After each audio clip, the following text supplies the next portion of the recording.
You're safe here. It's okay to not be okay. And self-love is always going to be the best love. Self-care is going to be the best care. Now, join me as we let out some steam, become a little less stressed and more carefree.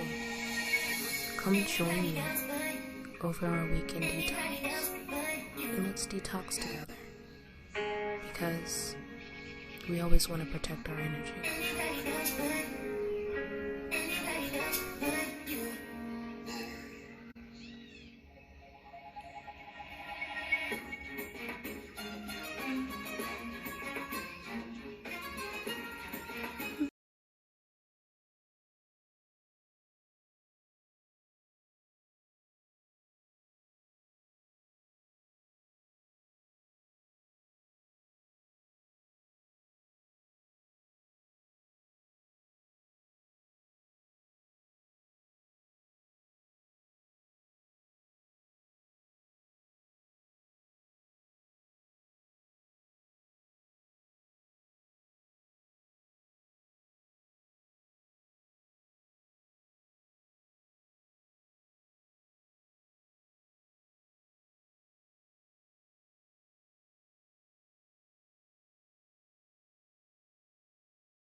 Yes, it is. It is. Hi, guys. It's your friendly neighborhood witch. How are you guys doing today? Bear with me a second. Uno momento as I'm getting my life together, because you guys know I kind of suck at this, right? Okay, cool. As long as y'all are fully aware that I suck at this, which is getting my life together.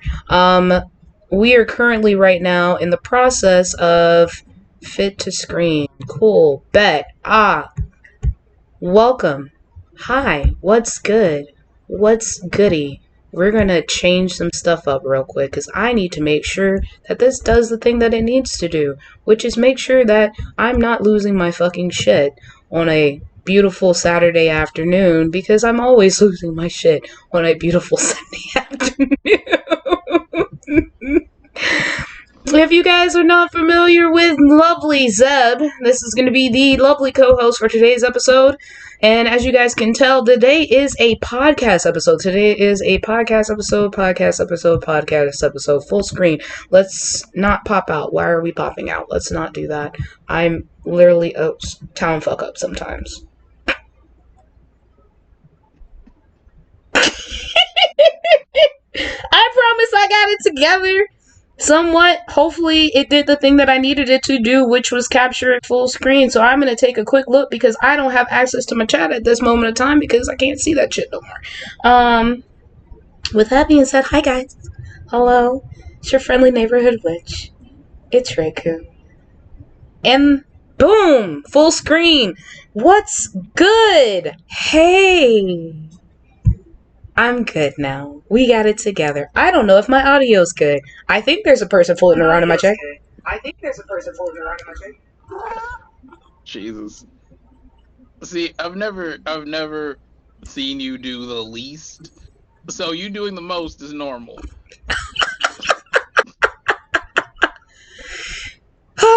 Hopefully they can hear you. Never a dull moment.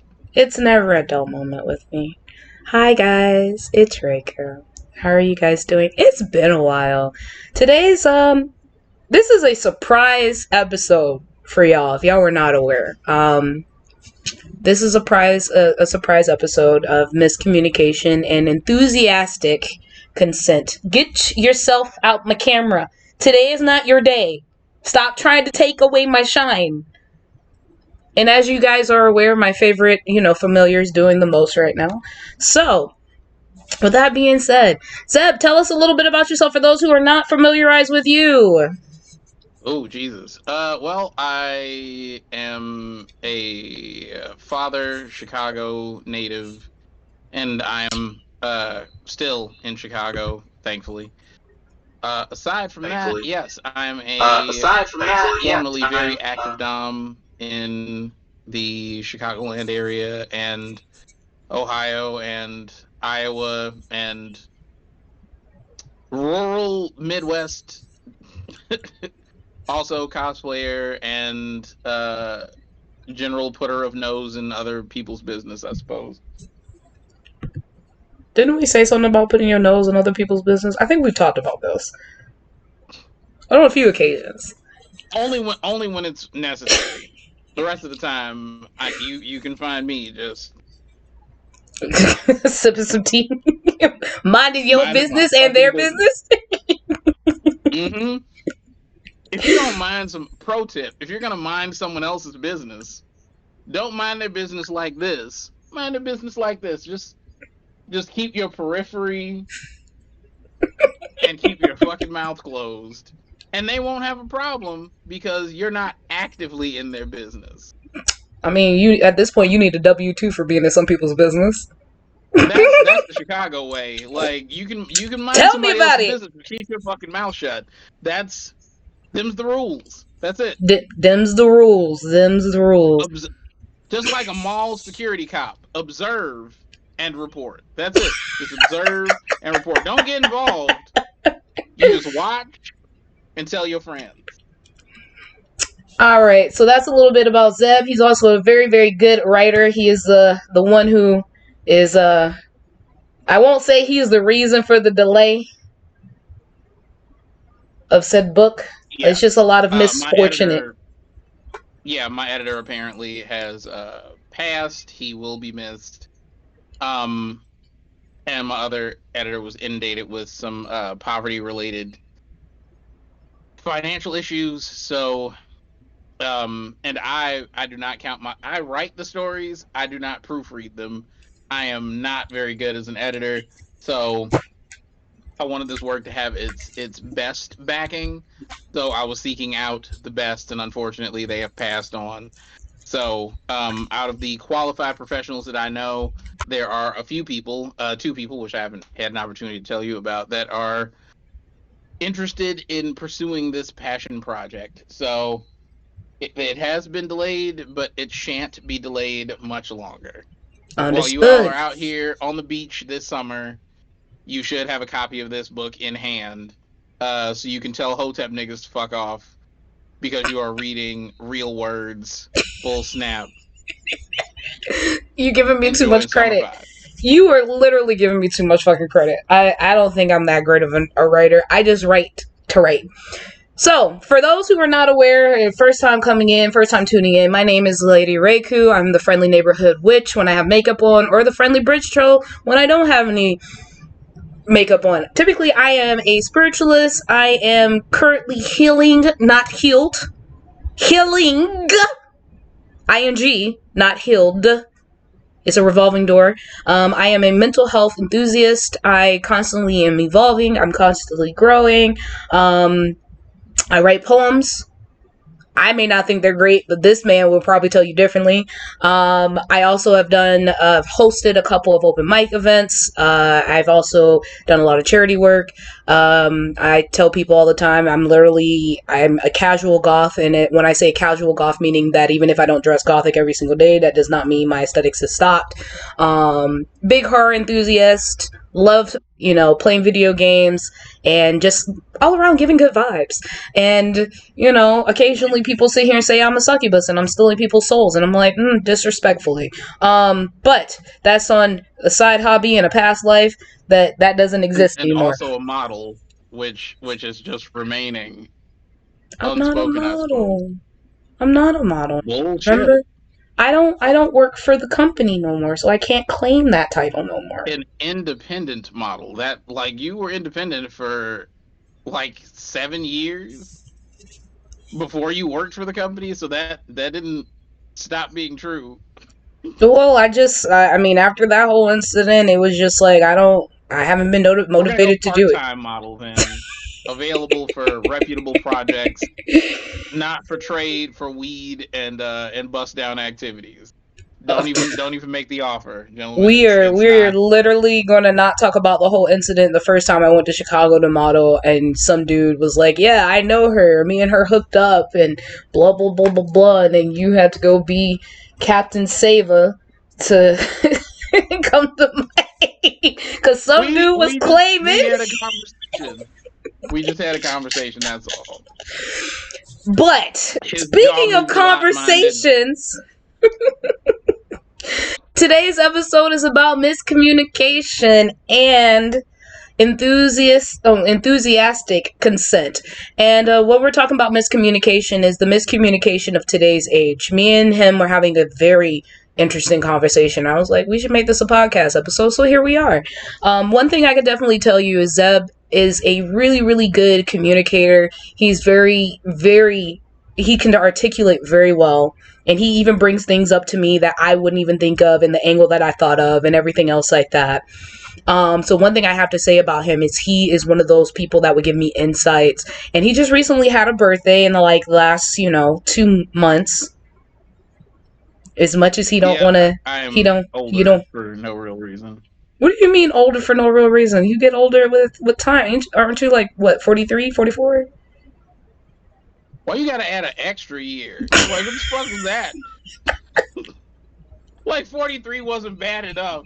You're like, it's like 40 something, like almost 50. You meant, fuck it, just round up to 65. Just the retirement age. Why That are you sounds so, about right. why are That's you a gonna be little such, better. that was not meant to jab at you. You know I love you. You know I adore you. But If we I'm were being talking called, about, I'd rather be called daddy than granddaddy. Like, goddamn. Like, is I that don't is know. that I'm trying to steal somebody's what's good? granddaddy up in here. I stand corrected then. Listen, You just come on down, all the listen. way down. I So, am, I am, I am literally going to tell you like this. Valentine's Day is coming up. And one thing that me and you were talking about, because you know me, I don't celebrate Valentine's Day. I believe, because my birthday is so close to Valentine's Day, why do I need to celebrate a holiday? And I've had people literally tell me, you can either get a Valentine's Day gift or you can get a Christmas gift. So guess what the fuck I got? That birthday gift. Valentine's Day gift? No, that birthday gift. I didn't want the Valentine's Day gift. What? No. Listen, I don't know. Maybe because I'm a little weird and you lost your camera. Maybe I'm a little weird in the sense of when it comes down to Valentine's Day, being that my birthday's so close to that and Super Bowl, I've always had to pick my birthday or Valentine's Day. And for me, I have more significant value behind my birthday because that's technically my New Year's versus, Valentine's Day. Because me, I was the kid growing up basically saying that why in the world do we need to take one day out of the year to celebrate love and to celebrate being with somebody? And I lost that. I lost him indefinitely. He don't love it here no more. Still exist. He don't love it here no more. I just had to camera down for a moment because I'm still here parenting, which is the best job I can think of. Yeah, no, I mean, that's ultimately, that never stops. That is going to always be continuous for the rest of your life as long as they're in existence. And as long as you're on this plane, too, you're going to continue being a parent to your two children. So, So here's my disclaimer for every person, because you as a human being are going to be looking at this and you are going to make some assumptions just off the bat. So let me clear up a few things before we get started in earnest. And thing number one, this lovely human being, not a pick me. Not interested in just being a man's mouthpiece or a pick me. Not at all. Not even a little bit. Pick me, pick me, pick me, pick me. No, I'm good. Like, she is not looking to achieve Pokemon status. She does not want you to choose her. It's not what it's about. Oh, Me, you've heard I me. I literally will tell people if you have an option between me and somebody else, please pick the other person. Oh, but you're gonna miss out on a great thing. Obviously, I'm not. If you have to weigh out the options between me and another person, and you are so conflicted, I'm gonna help you out. I'm gonna let you pick someone. I'm gonna let you pick them. I'm gonna help you out. I'm gonna make this decision easy for you. I'm not about to sit here and be chased or be in a now competition because there's no competition.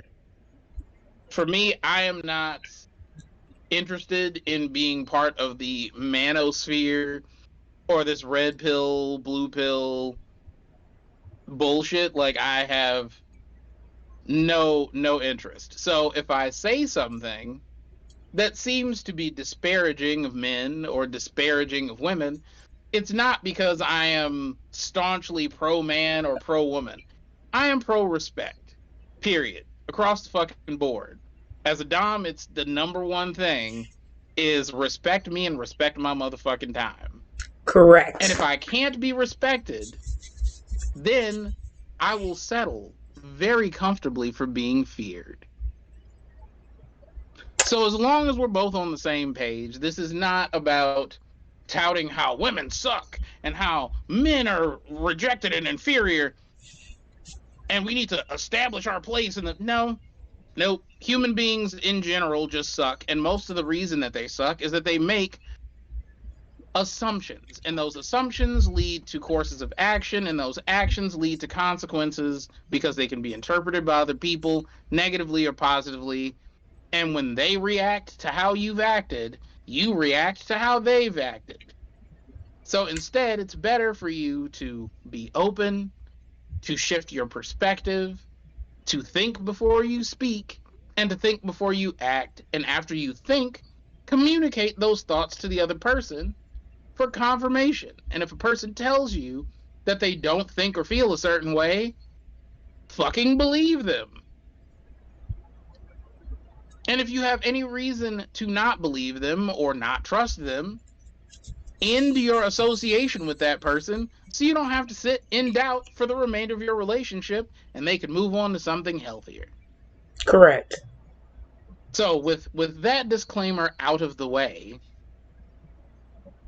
we were having a general conversation because there seems to be an issue with good women that are sex positive, that are emotionally available, and they get in relationships with what are with whom purport to be good men, and I mean purport to be as in their actions. They seem to be nice, they seem to be kind, they're doing the right things, but just like a man wants a queen in the streets and a freak in the sheets, women want a respectful man in the world, and they want to be disrespected when they get in the bedroom respectfully disrespected. And that Okay. doesn't Okay. necessarily mean shaming or humiliation or whatever the case is. There's a point at which you are placing yourself in someone's hands and knowing full well that you can push a person's boundaries sexually and emotionally in a positive way, and they know that they can be taken care of.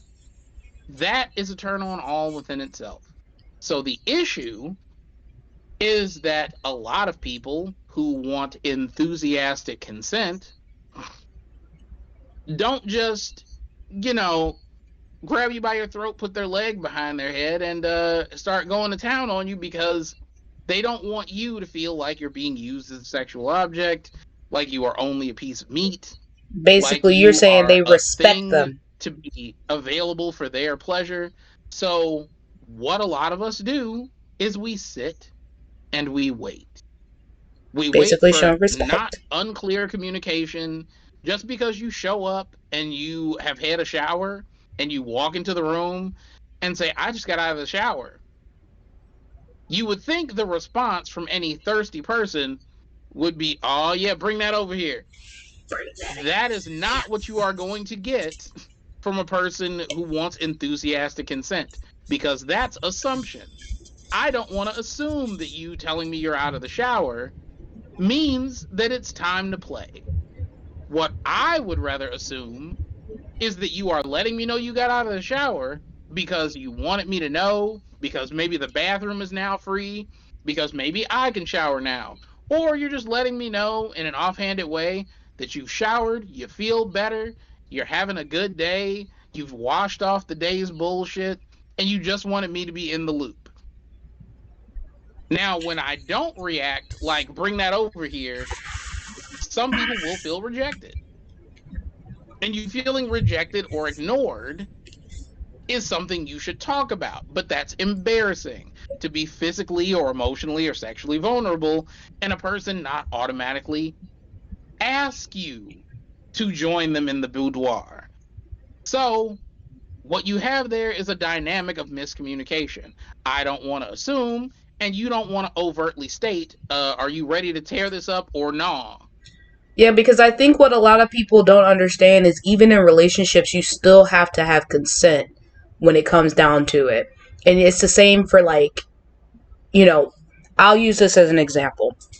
One thing that kind of threw me off towards the end of my marriage that made me feel really disgusting, it kind of gave me an ick, was when me and my ex was like, we need to figure out what we're going to do. Are we going to try to work this out? Or are we going to, are we going to get a divorce? Like, because at this point, it seems like you're not going to change. It doesn't look like you're trying. You're just hoping that time away will be enough. And we went out to go eat, and he kind of threw in my face something about things that I did in our relationship versus what he did. Like, well, he didn't even bring up what he did. But the thing is, he was just like, well, what we can do is we could try to start over. And do you trust me? Put his hand out. I reached for his hand like he was going to shake my hand. No, he sat here, pulled me in, and kissed me. And I literally pulled back because I'm like, what the fuck? You literally just told me how bad of a partner I was and all these bad things that I did. Like, it translated like that to my head. So I didn't think that you were trying to kiss me, and it threw me off. Something like that is still got to be consensual. And I get like a lot of people want that romance. They want this. But if the consent has been pulled away, that is not a right for you to go ahead and do that. I don't care if you're married. I don't care if you're in a relationship. If the consent has been pulled away, that does not mean, well, she gave me consent before, that means it's open, going to keep going like that. If I sit here and I tell you, you have the consent to do XYZ, and we talk about it clear as day, have that verbal consent, even if you want to, as Zeb was mentioning, sometimes you even know, have that contractual kind of agreement, because nowadays things are so fickle in relationships where we have so many people who are like, well, just because we're in a relationship doesn't mean that we can have consensual sex. I'm a firm believer of, yes, I agree with that. You can take it away just as if you can give it. But you should not sit here and take it away as a punishment because, oh, they're not giving you enough attention. Maybe they have things going on. Maybe their mental is not where they are, because sex for men is also mental and physical. From what I have gathered from the guy friends that I have, and I know some guys are gonna be like, "No, it's just physical, man. I ain't even think of it like that. If she opens her legs, I know some men who are like that too. But I know a lot of men who are in their self-help, self-love discovery and everything else like that, where it's mental, it's spiritual. They hear what all these women are saying about men online, and it's just where it's to the point where they're pulling back from their nature because of what these women are saying on social media, what these women are, and what these other men are saying on social media. And the thing is, it's just like, yes, you still should get consent. Even men should get consent from their girls, because there was that trend not too long ago where women, they were making fun of women who were having like bottomless mimosas and coming home to their man, and basically like when she comes home from bottomless mimosas with the girls and shit, and they talk about how they're scared. Some men are really scared like that because women are taking advantage of them in that state. Men should be able to be like, no, we're good. But then at that point, now the women feel rejected, just like men do too. It's a double-edged sword. It's like, the thing is, we have to backtrack at least a little to figure out how we got here and where these perspectives come from. A lot of people that I know are people I know from my environment. I grew up on the south side of Chicago, Wild Hunters forever. The point is, growing up where I grew up, West Side. throw up the Wild North, Wild. you know, West of Pulaski. We gonna talk about North of Pulaski over here. Let's go. So the thing is, everyone is exposed to a different style of parenting. And you noticed a lot of comedians in the 90s would bring up, like, oh, white people do this and black people do that. And it was more or less a commentary on the differences in how we're raised, the differences in how we're educated, the differences in our food and how we season it, and blah, blah, blah. If those differences exist, don't think they just stop at our food or our comedy or the way that we speak. Mm-hmm. Those differences extend to how we engage with our partners. If we engage with our partners, the dialogue that we do or don't have. And that has been an issue because there was a point in time that we have to acknowledge women were treated like property. Women legally were property. And there was a In some time cultures, before that some cultures outside the U.S. is still that way. there's something else to acknowledge, that black people were property. And even when white women got the right to vote, when they got seen less as property and more as people, black people still didn't have those same rights or advantages. And even if we were granted those rights and advantages legally, there were people in the system, systemic racism is real, that were not interested in granting those rights or upholding those rights or observing those rights. So there's a disparity that we share. And because women were considered property, whatever their husband did was fine. If he wants some and you don't want to give it, you're his wife, that's your job. If you don't want kids and he wants kids, I don't give a shit. Open your legs and bear me a son. There was a point in time that relationships were very transactional, and even living past that point in time, the threat of dying alone, dying a spinster, being, by yourself for the rest of your life. A man could be a confirmed bachelor until a certain point, and just like it was looked down on women as being close to or past childbearing age, and that was a social faux pas if you weren't getting married, it was the same thing for men. You can be a confirmed bachelor only for so long before people wrote off your ability to be fertile and bear children as well. And those disparities have led to a lot of shitty, toxic behaviors. Men, like, people didn't think spousal rape was a thing. People didn't think you could sexually assault a sex worker. It's like, but they're paid to do the thing, and you did the thing, and you didn't have money, so that's just their job, right? And no. So what that has done is it has created an environment in which women, a lot of women, not all women, women are not a monolith, black people are not a monolith. Just want to make that very clear. So when I say women, I'm referring to the general consensus, the mass majority of women at some point had a very healthy fear of men. And that fear is usually of a lack of sexual autonomy, whether that is through rape or through the control of the male head of the household. And believe it or not, men have this same fear of rape. And you're like, but how would a man fear that type of thing? Because if we go to jail, it's not a lack of freedom that concerns most men with like incarceration. That is not the fear. The fear is beatings and rape. It is a lack. Like, I know some dudes who would sign up to go to jail if rape wasn't a factor, just for a place to sleep, a place to stay, like regular meals and shit. Like, there are homeless people who once upon a time would commit crimes just to be put in jail for a bed and a meal. Yeah, When I men could believe fear it. going to jail, it is a fear of sexual assault or a fear of being executed. That is it, a loss of life or a loss of sexual autonomy. And so that fear is a very pervasive thing. So anything that could potentially put a man in jail is something that he fears. Now, just because you have a fear of something does not mean that you don't do that activity. Drug dealers still sell drugs. It is a thing that happens. Rapists still rape. It is a thing that happens. Murderers still murder. It is a thing that they do. But most people on average do not want those consequences. And before Me Too, a lot of people who were listening when women spoke started to get the idea that perhaps they needed to be more respectful of women and women's issues. A lot more men were interested in becoming feminists because they identified with and understood that there was a huge disparity.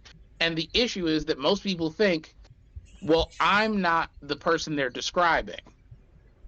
I don't take away women's choices. I don't force myself on women. I don't make them do things that make them uncomfortable. So why do they keep saying men do this, that, or the other? They took it very personally when people were using the term men.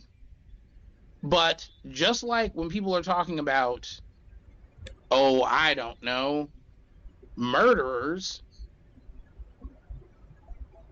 it's not a thing that you associate with because you don't murder. So you don't find offense when people are like, all these serial killers are men. Like no one's like, well, they're women serial killers. They exist. Like it's not an argument. You don't feel the need to identify with a murderer because you don't have the need or desire or want to murder. So if you aren't a person who takes female autonomy or tries to push yourself on someone sexually, then you don't feel the need to defend when people say things like men rape. So that's the general consensus, and it's a constant. So if you know you're not part of the majority, you are defending more of whoever it is doing whatever it is that they are doing. The biggest thing that I've noticed that when it comes down to the today's concises, I guess, when it comes down to relationships and everything, it's like women can do no harm. And the thing is that I think we were talking about it that nowadays women sit here and they cheat more than men. And because they cheat more than men, they look at it as you were telling me yesterday that when women cheat, they look at what the men did wrong or what they didn't do versus, oh, she's not a piece of shit. In my personal opinion, if you're cheating on a man who's doing everything for you and just because he's not giving you sex when you want to, no, you're a piece of shit. That's just it. Oh, well, he wasn't giving me enough attention, so this other guy was giving me attention. My philosophy is, why am I going to ruin a lifetime of happiness for a moment of pleasure? Like, just because me and my partner is not having sex at this very moment, is that a reason for me to fuck up a good dream? Is that a reason to fuck up my lifetime of happiness? Like again, that goes toward communication. Like let's just say that this hypothetical woman is in a relationship with someone who is caring for her emotional needs, financial needs, and physical needs, Mm-hmm. is doing everything right, and something happens. He gets stressed, or erectile dysfunction, or whatever it is, like he becomes so interested in doing his job and doing it effectively to take care of home that somewhere in the shuffle your romance, your inter emotional connection gets severed or damaged or ignored, and some other person starts showing you that attention, giving you that affection, paying all of the right type of attention to you. If you are not communicating to your partner that you are touch starved, emotionally feeling overlooked, or whatever, and you instead are just like, well, talking to them is not going to do any good. Nothing's going to change. They're just a workaholic. That's just the way they are. I need to get mine. At that point, you are actively choosing to step outside of your relationship. And it's not the act of you needing that from a person. It's not even the act of you getting it from another person. If your relationship is not up to par, end that relationship or communicate your dissatisfaction so you can change or repair that relationship. It has nothing to do with you being sad or lonely.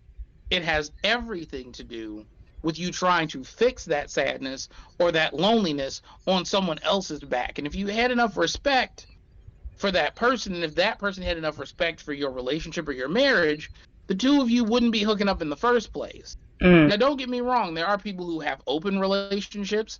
I'm poly, but you can still cheat in a poly relationship. facts. Lies of omission, lack of communication, not clearly indicating the space that a person holds in your life. It's different in saying, "Oh, that's my friend," or "That's a girl I'm interested in." Correct. The thing is, a lot of people don't So, understand when it comes to that kind of a relationship, you can still cheat. And the thing is that we talked about it in a prior episode where with me, you, and Erica, where we were talking about that communication is a huge thing in the poly communication, well, in the poly community, and how a lot of people are saying that they're poly in order to justify cheating. In all actuality, you can still cheat in that community. The every thing is, it's relationship has a relationship contract. miscommunication. Huh? Every relationship has a relationship contract. If Oh, 100%. let's just say that you and me are in a poly relationship. Mm-hmm. I don't have a problem with you dating, seeing, sleeping with other people. If I don't have an issue, but I still want to know that is the relationship you are pursuing, I want to know what space this person holds in your life. Some guy could be hitting on you and you could just be too uncomfortable to say or do anything about it, and I ignore it because I'm like, "Oh, she doing her, live your life, babe." But if some guy is creeping on you and I don't know that this guy isn't actually interested and that you are not reciprocating that interest, I could have stepped in. I could have been more involved in making that situation not what it was. And it's another thing to think that someone is your friend and you've been going over to your friend's house every day and you find out that, oh, that's not their friend. This is their lover. This is the person that they're interested in. If you are trying to have emotional space, if you are trying to spend time in your relationship and that time is being given to someone else, there's a difference between someone giving away time that you consider time for relationship repair, time for emotional connection, and that person giving it to their job or their friend or their family. If that's your play cousin, that's not your, you know what I mean? Like there's a difference in the Mm-hmm. quality of time you spend with other people. No, I'm I in a get it. relationship with someone who has two other partners. And them wanting to spend time with those partners, yes, it sometimes interferes with the time I would like to spend. But when it interferes with that time, that's something that I have to reconcile with them. And if I feel insecure or uncomfortable, or if it ruins plans that I had, if they're like, "Oh, well, I'm going to go out with so and so tonight," and I'm like, "Man, I really wanted to make us dinner. I wanted to, reconnect. It's been a long day. We just both got off work. I thought that it would be us time." Having a conversation about it, they can say, "Oh, okay, well, I mean, we don't have to do that tonight. Like, we can reschedule and you and I can do dinner. Or if I do this tonight, can we officially make next week a date night for us so we can reconnect?" But that requires you to be open and communicate how you feel and what you think to the other person. You can't have a conversation up here and not involve them and then be mad.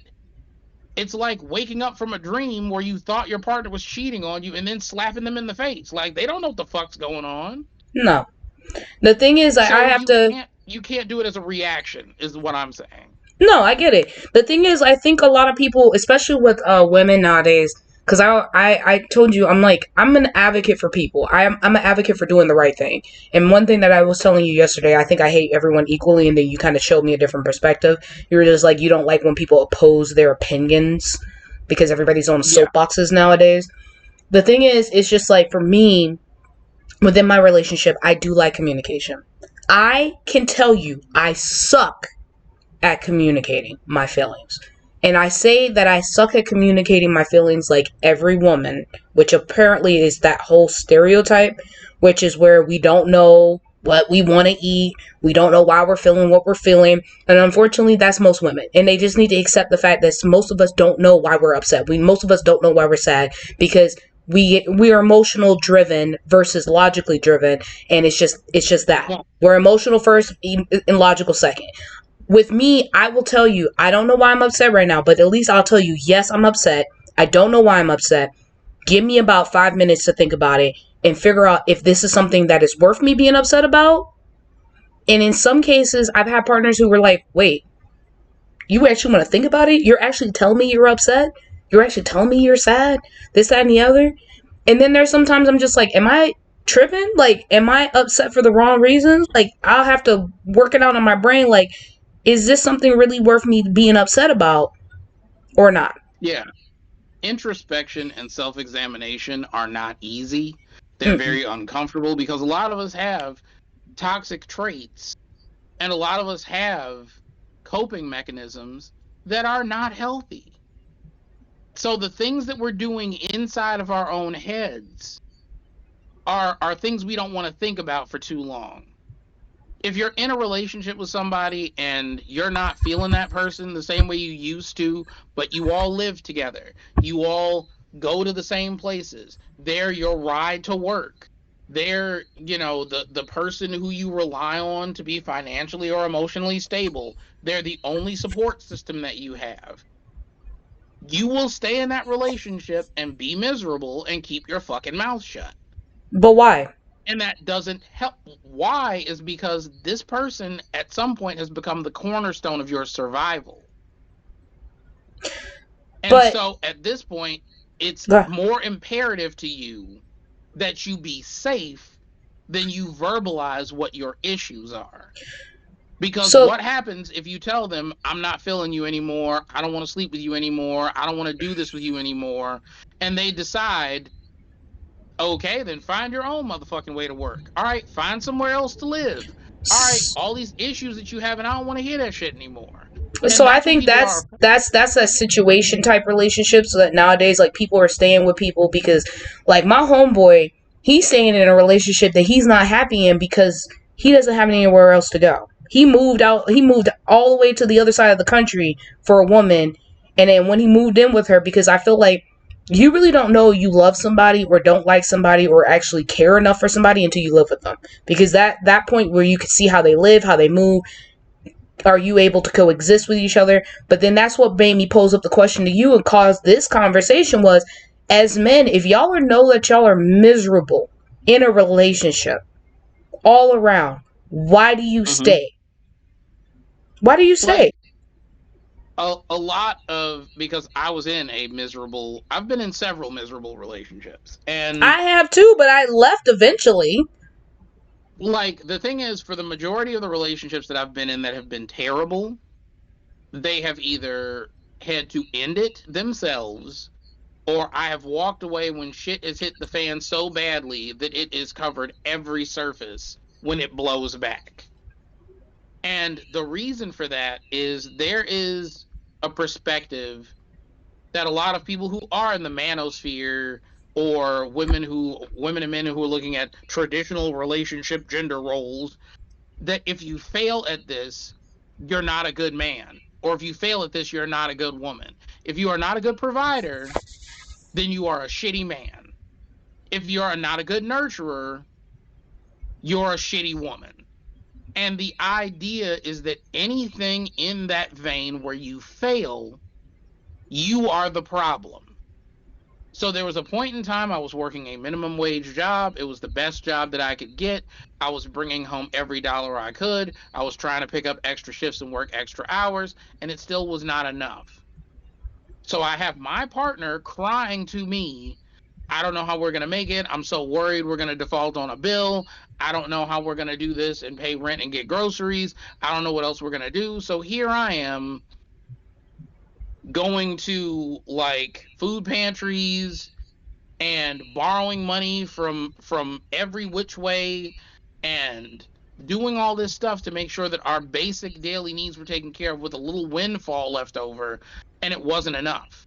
And then I'm like, okay, well, Mhm. what else can I do? How else can I do this? And it wasn't that I realized, oh, this person wants a lifestyle that I can't afford, and me trying to double down or go above and beyond my means to meet those needs and expectations is not healthy for either of us. Because at the end of the day, when I was working the way that I was working and I was doing the things that I was doing and I was getting the money I was getting, there was no making this person happy. They were incapable of experiencing peace of mind and happiness. Working a minimum wage job when I was in this relationship, minimum wage was 6.75, and I was bringing home $1,100 every 2 weeks. And if you stop to do the math, You're working more than that's you should. fucking ridiculous. Hmm. After taxes and borrowing and maneuvering and doing odd jobs and cleaning people's houses, I'm still bringing home almost $1,200 every 2 weeks. And You it didn't wasn't have time for enough. the actual. You didn't have enough time for the actual relationship. You were so busy trying to No, feed so, into the relationship that you didn't have enough and time. that became a problem. So the That question I became have, the thing they had to say. but the thing is, I look at it this way, like maybe because it doesn't make sense to me. Like I get it makes sense on the aspect of a man, but it doesn't make sense to me. I feel like both you as a man and me as a woman in our relationship should be happy together. I That was the whole reason I got a divorce, because I told my ex-husband, in order for me to be happy, you're miserable. In order for you to be happy, I'm miserable. It is not working anymore. And it's like I have to cut the things that make me happy because of, and I mean, like, the things that made me happy wasn't like disrespectful to the relationship. It's just that he didn't like that I would have fun or do things without him. Like, I wanted to go to poetry events. I wanted to go hang out with people more. I wanted to grow to an extent. Like, he was falling out of love with me because I decided to start growing.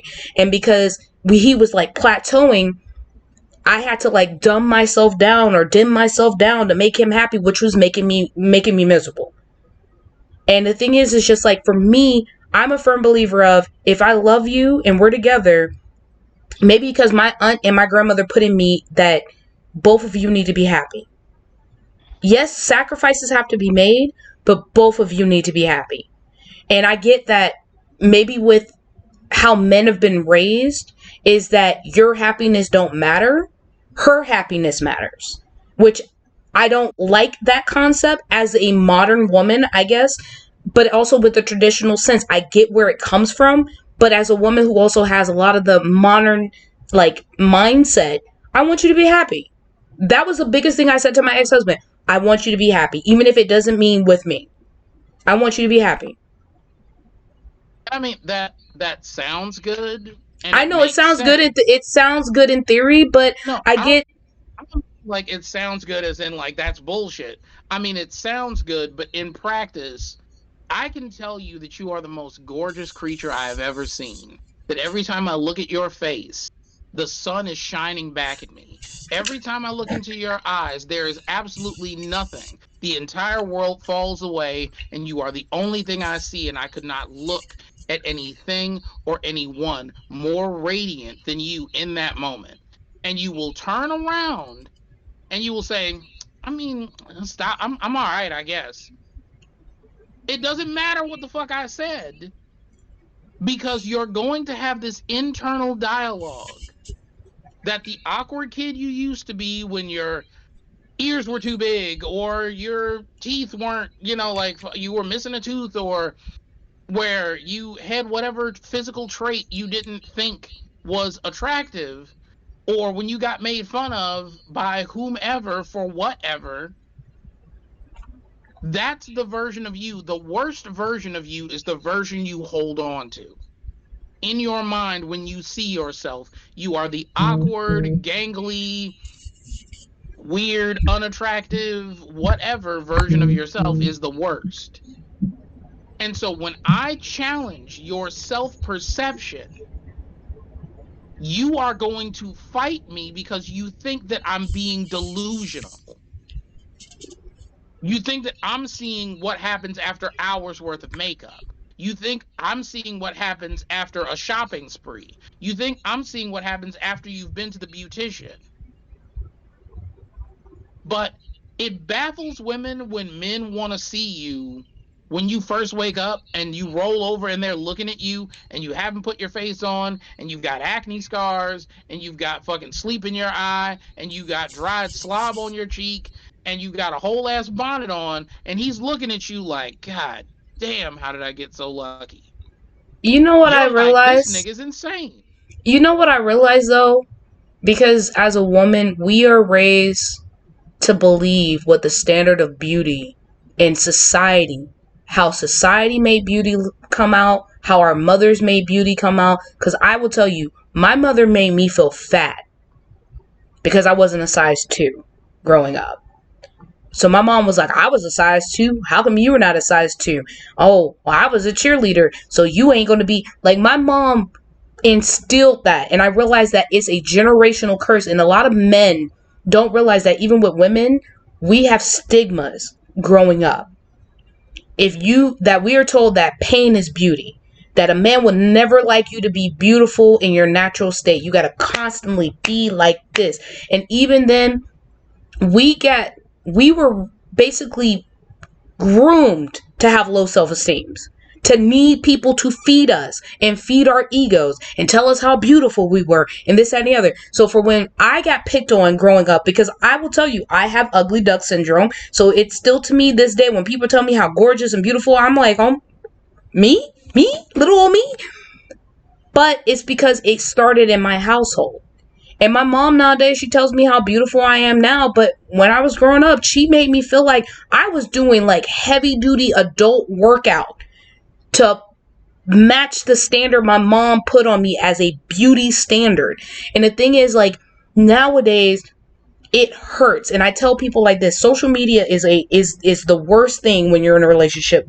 For two reasons. Women naturally have low self-esteem. There's no ifs, ands, or buts about it. There's no going across it. I don't care how confident a woman may be. I bet you if a person stopped feeding her compliments or she to stop feeding herself compliments, she will be back to a whole meek little state of needing someone to feed her compliments. But the fact of it being that we, in a way, love getting compliments. I may sit here and tell you how much I may go to a store and I don't like when somebody randomly approaches me. Yes, my fight or flight kicks in, but then somebody gives me a compliment and tells me, oh, how beautiful I am. I'm like, okay, thank you. You can't tell me nothing. Oh, you're so sweet. I will tell you all the time. If I hear a person telling me how sweet I was during one of my flights and how great of a flight experience they had, my ego is like to the motherfucking roof. And normally I don't need that shit. I used to never need it. If you know me for over 10 years, and you know I used to not care for compliments. But as I've gotten older, now I'm kind of needing them. And I'm just like, what the fuck? But I realize that it's because society standards make us believe social media and the communication we get from social media makes us believe that we need to be complimented, that we need to end up having someone shower us with a lot of affection. They made us be like I literally had to tell myself the other day, I love my body so much despite all the shit that goes on with it, that I would never get plastic surgery. I'm about to be 32 years old in less than 12 days. I'm sorry, in 11 days. I'm going to be 32. And the people who picked on me growing up, telling me that I had acne, that I was fat, that I was one of the boys, because I was a tomboy growing up. I fucking would not let a dress touch me when I was able to start picking my own clothes out. These women basically picked me, like they picked on me so badly. And I'm the only one who has never gotten plastic surgery.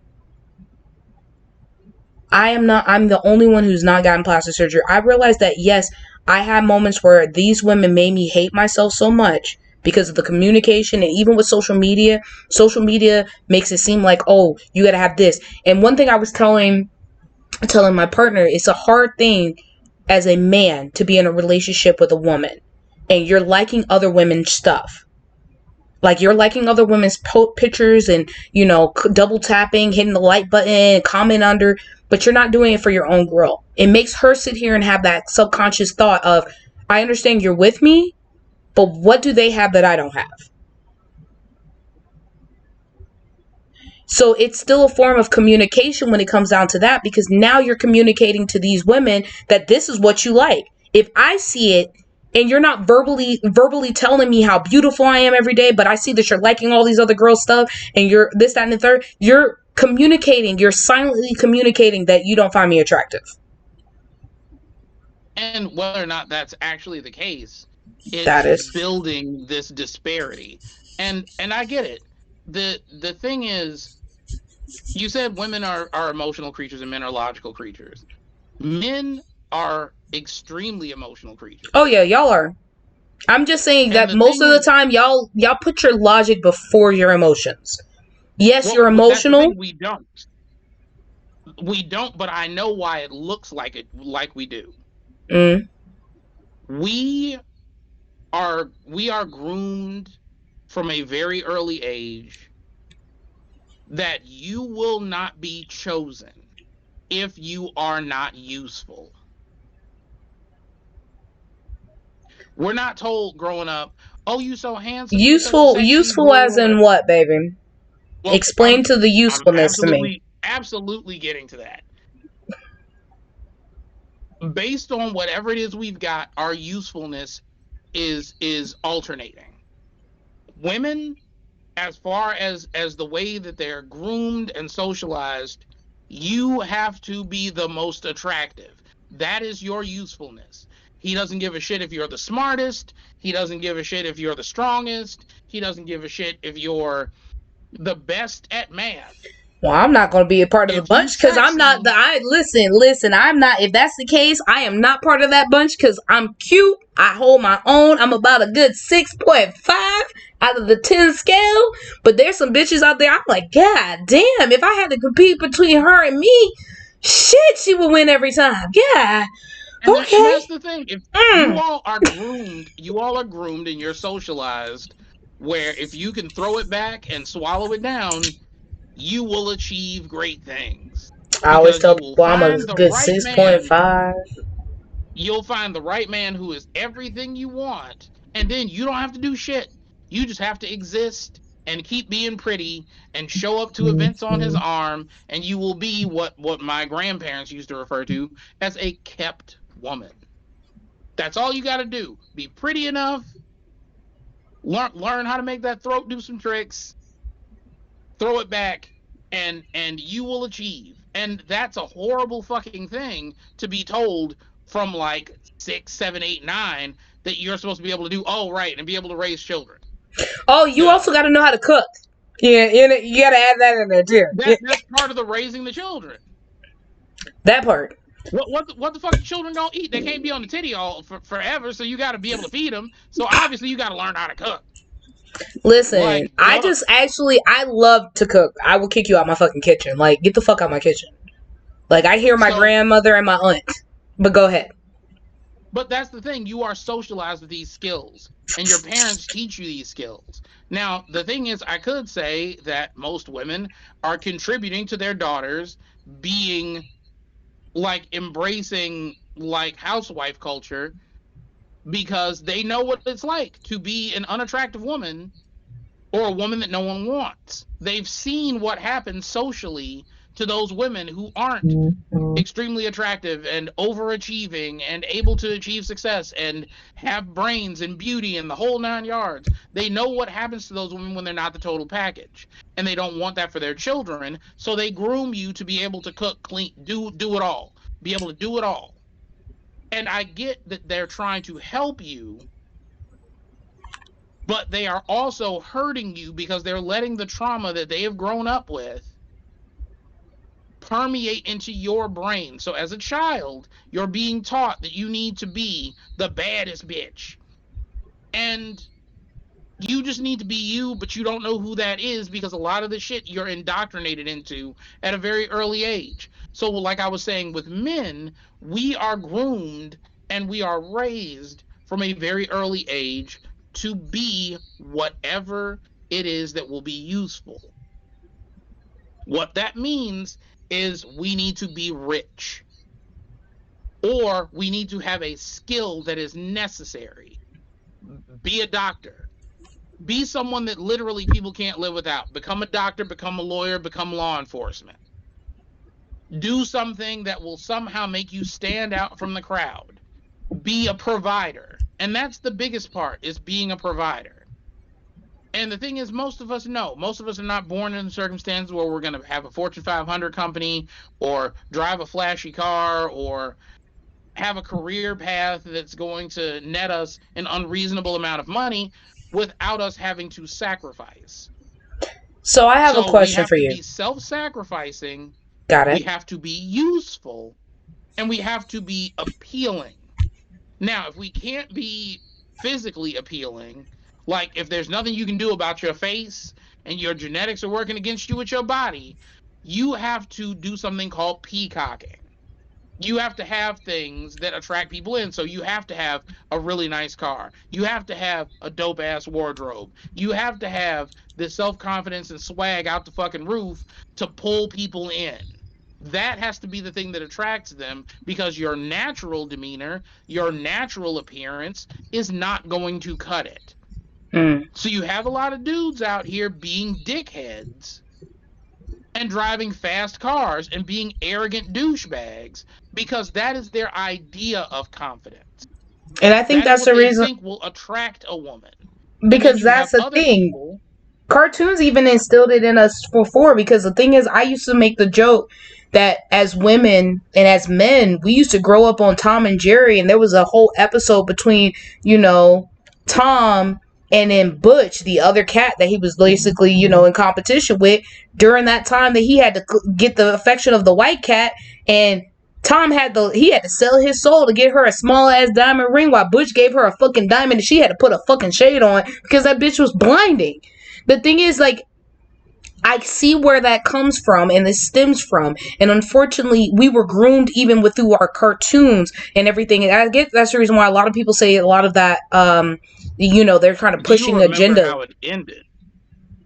Oh yeah, he ended up not getting picked, and he was over there at the train tracks ready to end it all. This motherfucker kills himself at the end of the episode.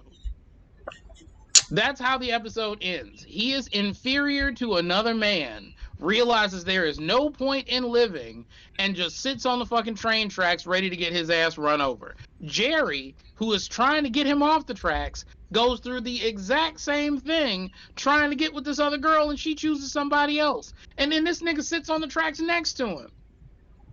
He's like, If and he you just are and he not just moved enough, over a if you slight bit, like, all right, come sit down, partner. There's a row right here. Come sit down. Come sit next to me. if you ain't got it, if you can't get it, you're not deserving. So when you ask, why would a man sit in a situation where he is being verbally berated, emotionally abused, potentially cheated on, talked down to, disrespected, emasculated, ignored? Why would you stay in a situation like that? Because if something's wrong, I didn't try hard enough. I wasn't being a provider. I wasn't being a good partner. If she cheated, if she found somebody else more interesting, more attractive, better in any way, I failed. And And you the know what's idea so that you're not doing well enough makes you keep trying harder. But there comes a point where you reach your limit. You've done all that you can do. And rather than being able to tell yourself, you know what, I've come as far as I can come. If that's not good enough for her, fuck her, it just makes you internalize that hate. Because just like with you from an early age, if you're not thin enough, if you're not pretty enough, if you don't do this thing, if we're not good enough, if we're not providers, how are we going to be good fathers? How are we going to be good partners? How are we going to take care of her?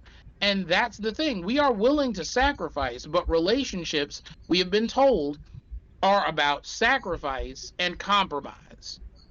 And a nice way to say compromise means no one gets exactly what they want, but both of you get a little something of what you need. But that's the thing, like even when it comes down to some of the stuff that I see now, and this is why I said that social media is a double, like it's literally the devil in relationships. The fact of being that everybody has soapboxes now on social media, and when I mean soapboxes, they've been like, oh, I have a platform, I can speak my mind and share what I believe. And I was telling my partner not too long ago that I share shit that I know somebody will sit here and agree with because I know it will drag people into my social media. Unfortunately, as society standards in the US, they are sheeps. We have more followers than we have leaders. Yes, we do have those few people who are leaders, and I commend them, chef's kiss. Those are the people who are innovators, and these are the three things that I've been seeing as of lately. Because occasionally I will go check and see if my bot's posting, because I'm barely posting on my IG. But the things that I'm mainly seeing nowadays is men stay in relationships for women. If they get into a relationship, it's because the woman said they wanted to be in a relationship. If they have kids, it's because the woman says she wants to have kids. If they get married, it's because a woman basically said, I want to have kid, I want to get married. It's never the men's choice when it comes down to things. And that's why I sit here and I think my partner doesn't understand why I always ask him, are you happy? And he's like, it doesn't matter. And I'm like, no, it does matter because I'm not like every woman. I get that as a society standard, women are this way. But I'm also a firm believer of what can I do to make this relationship better for you? If we are in this together and we're building a foundation, I want to also make sure that you're happy as well. The thing is, I may not know a lot about art, and I'm going to say it like this. I'm going to use my situation as an example. I know enough about art to get me by. But to the extent of, do I know all these different artists? Do I know the different types of paint out there? I know the difference between acrylic paint, and I know against the difference between finger painting and face paint, all this other stuff. I know the minimum based off of my own me trying to figure it out. But because I know that's something he likes, and I love how his life, like his whole entire existence lights up when he talks about art, I'm going to listen to it. I like talking about relationships and humans. And I get that frustrates him. But I find it fascinating because I find it fascinating how this is the subject people hold on to because they think they figured out a formula that they haven't figured out. So, of course, I talk about that subject a lot because I find it fascinating because of this is what people think relationships are supposed to be like. But most of these people ain't in successful relationships. Most of these people are like, well, we know the whole reason of being together for 70 years, but you're only 25. How the fuck do you know how to stay together for 70 years? Like, I mean, and the thing is, they could be very right. You can stay in a relationship forever if your whole business model is find a woman who will do whatever you say and doesn't give a shit about what her future looks like. Then, Or, yeah, you can be they together never change who forever. they are. Or they never change who they are. People don't understand. There's two things I can kind of agree with when it comes down to it. Like I said, one of the things that I keep seeing all the time is men only get in relationships because women force them into relationships. Women If, cheat more than if, men. no, no, go ahead. Women cheat more than men, and the reason why it hurts men so much is because they don't have as much options. Women have options. That means she agreed upon it, she thought about it, she knew what her options was, she went upon it. Men cheat because they don't have many options and they take the first opportunity they have. These are the things that I'm seeing on social media again. Third thing, I mean, go ahead. that's not completely wrong. Okay, people have been throwing dick at you since before you were old enough to identify what a dick looked like.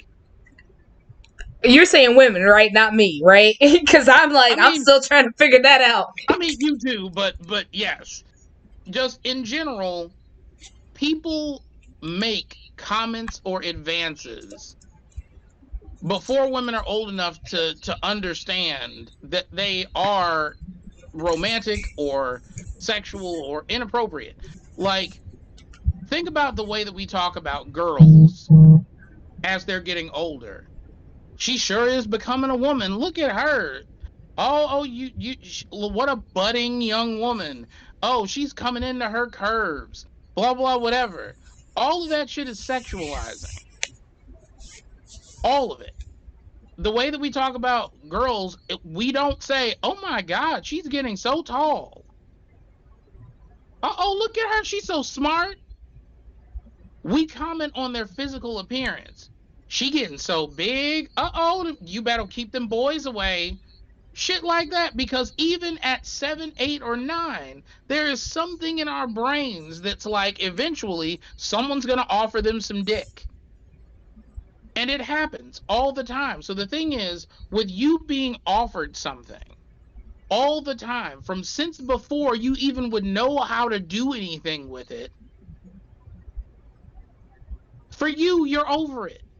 You are over it. Everyone's been offering you the same thing.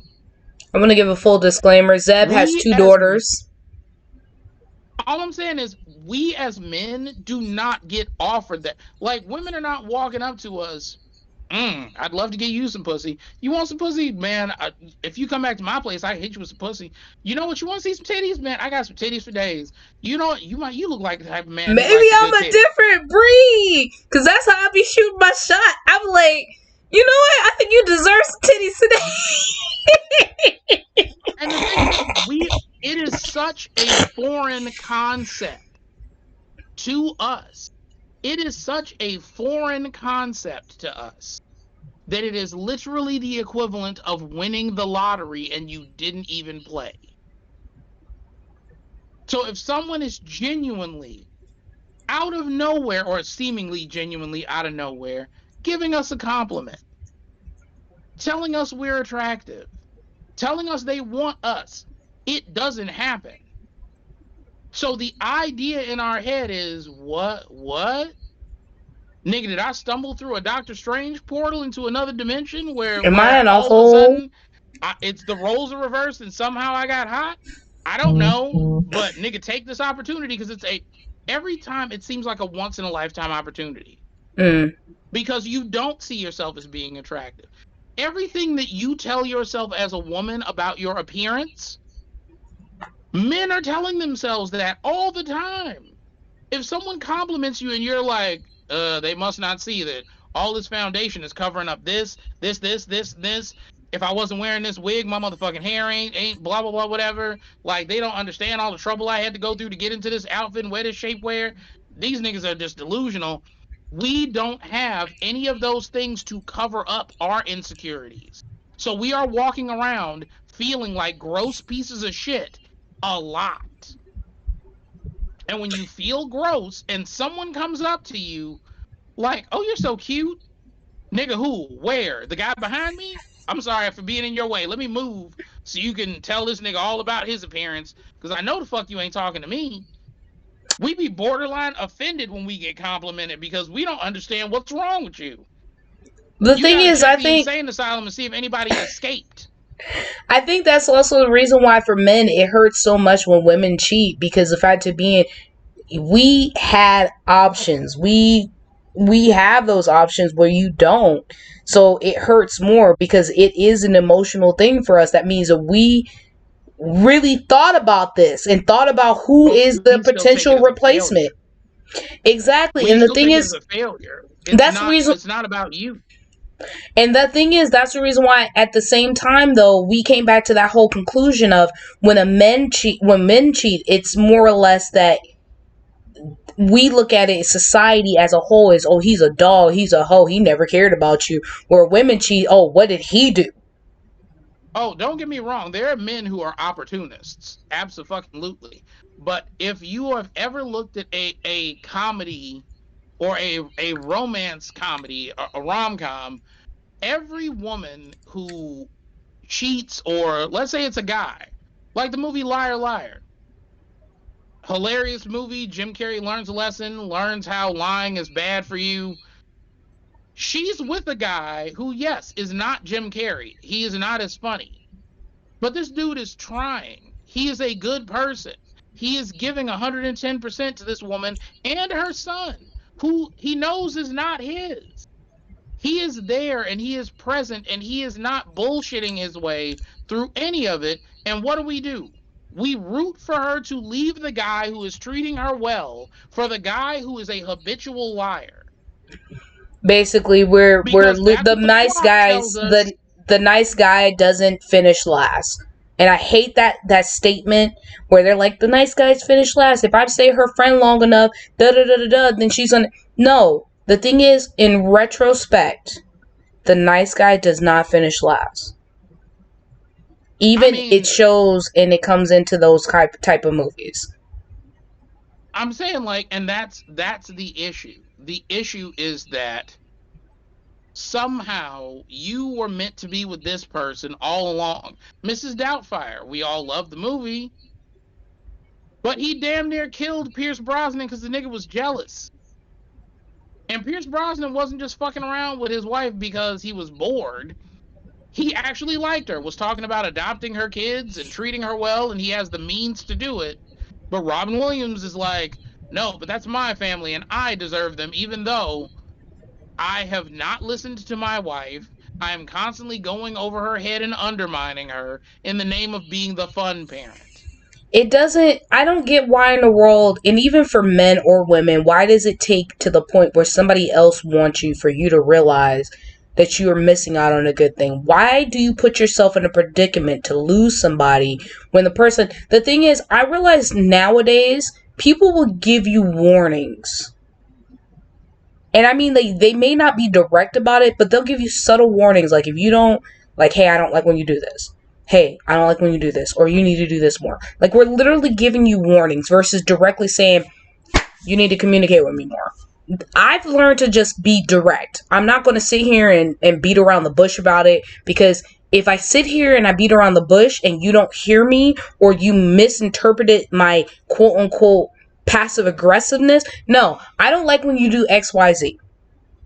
It's literally me telling you, I don't like this. This is going to be a huge problem later down the line if you don't fix it or correct it or get it together. We're literally telling you the things to save this relationship. And if you care about this relationship like I do, then you'll do something about it. I'm a firm believer of making sure I tell you when I have a problem, because I'm a firm believer of a closed mouth don't get fed. So if I say that you need to communicate with me, I may be an introvert, but communicate with me. Because communication is one of those things you kind of have to be direct with. You kind of need to go ahead and play that out. It's necessary. It's necessary. The issue with communicating, though, isn't just the communication part. It's how you are communicating and how the communication is being received.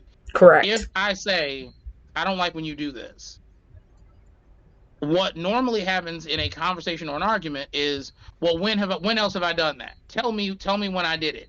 Tell me exactly what I did. And since you're not keeping a log of all the things that they're doing to piss you off or hurt your feelings or irritate you, where you've just got a laundry list like October 17th at 9:42 p.m., I fucking told your ass, like, you sometimes struggle, so it feels to them like, oh, well, you're just making it up. You're just saying something to be hurtful. The issue isn't that you're communicating your dislikes. You need to communicate how what it is they've done or are doing affects you. If you were to tell me, I'm the type of person, if I can't joke with you in a relationship, like if I can't play dirty dozens with you in a relationship, like we are not going to last. I need to be able to make fun of you or talk about you, but there obviously is a line. Now, if I'm like, man, your big head ass, blah, blah, whatever, I'm like, you always got something on your mind with that big ass forehead, that might not bother you. I mean, my forehead is big. I'm just saying. But if you grow up and people constantly, like, if you've lost your hair because you've been perming it or you were getting it braided too often and your hairline is not what the fuck you want it to be because you have damaged hair, if I'm like, your bald head ass, and you're like, look, too far, I don't like it. I was just talking about your head a minute ago. What the fuck is the problem? Why you gotta be so goddamn sensitive? Now you're getting defensive. We lost communication. And that's where the defensiveness get in. And then, like, now it's a matter of, I think even with healing, a lot of people have to understand you have to know what you're getting into. The thing is, I talked to somebody not too long ago about communication. And the thing is, communication is a lot of things, especially when you get into the dating thing, especially because Valentine's Day is coming up. When you get into a relationship, communicating what your intentions are is very, very vital. Communicating and how you communicate is very important. And understanding how your partner communicates, because you got to understand that not everybody's going to communicate the same way you communicate. So let's say, for Correct. instance, I may be direct. I'm not going to be passive aggressive. If I ask a question, it's usually curiosity. And for me, I have two ways of when I ask questions. And I tell people like this. If I ask a question, either I'm curious or already know the answer and I'm trying to figure out if you're lying to me. And it's more or less, if you ask me more details, I will tell you which. Like if you sit here and say, why did you ask the question? I'll tell you. I already know the answer, or I'm just curious because I want to know what this person or this thing is to you, or whatever the case may be. Because, I can't assume I know all the answers because I don't know all the answers. I will never admit that I know all the answers because, unfortunately, as humans, we may think something is what it is, especially, like I said, social media is a bad thing. It's a good thing and a bad thing in the same sense. I stopped posting in my girl group things about my relationships because, no offense, people like to put their 2 cents in relationships and they want to know all kinds of stuff, this, that, and the third. But communication is a big thing, especially even in social media, because those can help with those silent cues when it comes down to certain things. And you shouldn't allow yourself to be influenced by what goes on social media and everything else like that, but you should still communicate with your partner openly, like, hey, I don't like that you do this, that, and the third. As a woman, if you know for a fact your man likes other females' photos and stuff like that, then you need to say, hey, if you're going to like other females' photos, because realistically, I'm aware that men are going to like other women. They're going to like their photos. If you can like another woman's photo, you can like mine too. Anything you do for another woman, you should do for me too. I don't I care mean, if you and got me. Go if ahead. that's your standard, if that's your standard in a relationship is do for me what you would do for someone else, that's fair. But I think the issue is not just communicating what you don't like or what it is that you want or what you want a person to stop doing. What is the effect of what I'm doing? Because in my head, like with the example I was just talking about, if I'm like, oh, you're bald headed ass, and you're like, look, that's too far, and I don't understand why that's too far, the onus is on both of us. It's on me to ask how is that too far, and it's on you to explain to me what the effect of that is. So instead of just saying, oh, that's too far, put Tell me why. first and foremost, 3 steps. Number one, make physical contact. Put your hand on that person's arm or their shoulder or their face so you have their attention and you are connecting so they know they're not being accused. You are making compassionate connection. So you put your hand on their face. Hey, I know we were just making fun of each other, and I normally don't have a problem with that. I got teased a lot about my hair, and it's kind of a sore spot for me. It's a sensitive subject. You can make fun of my forehead all day long, but like my hair, that shit makes me feel uncomfortable. So if you could just not do that, we can just keep going. They know that you're not coming at them like they are the person who is wrong. You are acknowledging where it comes from and that it is not their problem. Them joking with you is not the issue, but what they're doing is they're taking it personally. They're like, "Oh, there's a problem with the way I joke." No, the problem has nothing to do with you. The problem started way before we knew each other. Mm. I just need you to know how what you're doing affects me. And I need you to respect that that is a boundary that I am erecting in this relationship. And So if the it thing comes up is, again later, okay, where like at a later date, they might be like, I don't even know why you brushing all that shit. Your hairline all the way fucking back there like George Jefferson and shit. That is not an opportunity. looking like Like the I mayor fucking from told you, Chicago. don't make fun of my hair.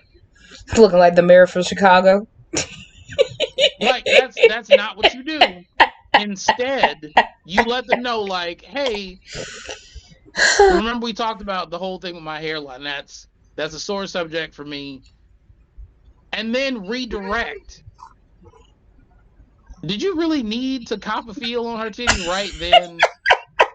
He does this all the time. This is why You my just want to make camera's sure they're never on. still there. Yep. Yep. So like Cause you redirect. And when you redirect, you're like, that's kind of a sore subject for me. I mentioned it before, but try to keep that in mind. I know that you probably can't remember shit with your peanut ass head. And then keep going. because the When thing you is, redirect, it doesn't make it such a serious full stop thing where all the attention is on that person.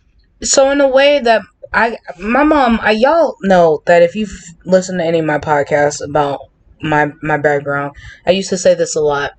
One thing I take away from my mom is my mom has always told me when you're telling somebody about something that they're doing wrong, you start the conversation with the things that they're doing right.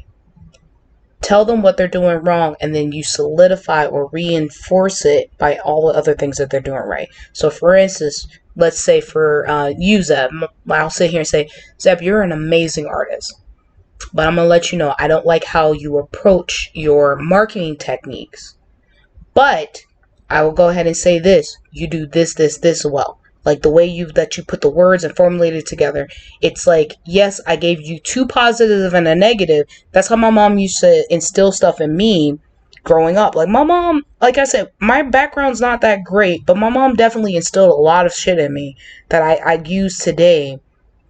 Which is like, I mean it's a that process work. that I mean works for some to an extent. it's effective for some people, but the issue with that is if a person feels like you're setting them up, don't build me up to tear me down. To You know build what me I'm back up. saying? It's like if we were in a relationship and I'm like, look, I love you, and you know that we connect really well, and the pussy is fire. Don't get me wrong, but your teeth kind of become when like if you could do something about the teeth part, like the rest of it is great, but like if you could just like I don't know, I go like to to Dick's Sporting Goods and get like a mouth guard, and we could revisit this. But trust me, pussy fire, and we real deep in love. But them teeth, it's problematic. But I love you. Do you see how that would sound like you just throwing me some compliments to fuck me up? And you know what though? It's so bad because I don't look at it a bad thing, but I can see where other people could look at it bad. Like if you sit here and Yes, tell and me if all it's the about things that communicating with like them, if like even for me, like if you come to me and tell me the things that I'm doing good and then tell me what I can improve on, like I feel like it depends. It could be effective if you know how to communicate it properly. Like hey, it's almost like a fucking 6 months review and shit when you're at a job. Like these are all the things you're doing right. It looks as though that you don't have, de-escalation skills, but we can work on that though. And then, like, but other than that, though, people are telling you how amazing you are, how you're the reason we want to stay with the company, this, that, and the other. Man, you bring some fire ass food to the damn potluck. Like, that, to me, I feel like it just depends on how you deliver it. How you yes. deliver it. And the thing is, like, I I mean, think everything's in the delivery. True. everything is in the delivery, but the thing is, like, even with communication, miscommunication is I tell people all the time, I suck at text communication. So if you text me something, I'm going to ask a lot of more questions because I don't want to misinterpret it what you text. It's different reading text messages because it could be miscommunicated. You could take it any way you want to. That's like me and you reading the same book, but you tell me, well, I read the book and the book basically it is a story like this, that, and the third. And I'm like, but I didn't take it that way. I took it this way. So for me, I tell people I suck at understanding text. I take better, Yeah. and I tell people this all the time. Like, do not text me anything, or if we're having a disagreement or argument, text is not the way because I'm going to miscommunicate it every single time. So I don't want to misinterpret it, what you're telling me. I'd rather you tell me and we talk. Why are you being demanding? And you tell me exactly what you mean. I'd rather have these serious conversations face to face, person to person, over the phone, whatever the case may be. whatever the problem may be. And things of that nature, because honestly, I don't want to misinterpret what you're trying to deliver to me. I want to know exactly what you're telling me. And the thing is like, Yeah. that's just how I am. And I think that for me, a lot of people, like, that's the reason why most times I will wait to talk to you about something, because I don't want to text about this. I don't want to talk about it. But if it's something that's heavy on my brain and I know it's going to make me lose sleep, no, we need to talk about this right now. Like, are you busy? Like Talk about this now? Like, can we? I completely get that, and that is where the other side of this about enthusiastic consent comes in. I am gonna have to wrap this up soon because I know I know. I've just waxed on forever.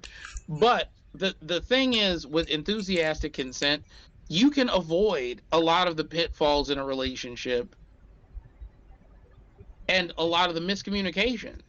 Like, if you, with the first example that I gave, a person, if you just got out of the shower and you are telegraphing to your partner that this is a signal you want to get laid, but you have not verbalized any of that, you can cut out the fucking middleman, and you will probably get dicked real right if you are a woman. Uh, and this is how you approach the situation. You let them know, not right then, not in that moment. Or if you do want to let them know in the moment, the approach will be slightly different. But the long and short of it is, you let your partner know, because you're supposed to be negotiating your sexual boundaries in a relationship. A lot of people want to just go with the flow. If they ask questions, it's what do you like in the bedroom as far as an activity. It's not how do you like to be approached. What do I or do I not have consent for? Blah blah blah, whatever. And when you do try to communicate that, it's usually right before you want to try something new. Where it's like, well, I was having some thoughts, baby. Like maybe if we go do blah blah whatever. Don't do that last minute shit. You let your partner know up front. Okay, I am gonna go take a shower, and when I come out, you can do whatever you want with me, and that includes cuddling if you want. But as soon as I get out of this shower, I'm all yours. It's been communicated. You didn't have to be weird. You didn't have to have a dialogue where it's like, I shouted like, "Why don't you want me?" It's not. You're leaving the ball in their court. So whatever happens, if he takes you like a savage, if he just wants to cuddle on the couch, if he wants to give you a massage and put on lotion just because he wants you to feel cared for, it is up to him. But he knows there is no limit. There is no way that you will feel used or abused or disrespected. If you are giving enthusiastic consent, sometimes that is about giving consent previous to the activity rather than during the activity. Because I am one, if I know that I need consent, I'll be in the moment and I will lean in as close as I can get. And before our lips touch, I will ask, do I have your permission to kiss you? I'll start kissing them. Is it all right with you if I slip my fingers inside you? Do you want me to eat your pussy? I need a yes, not yes. Yes or no. Anything that I'm going to do, you can negotiate consent in the moment.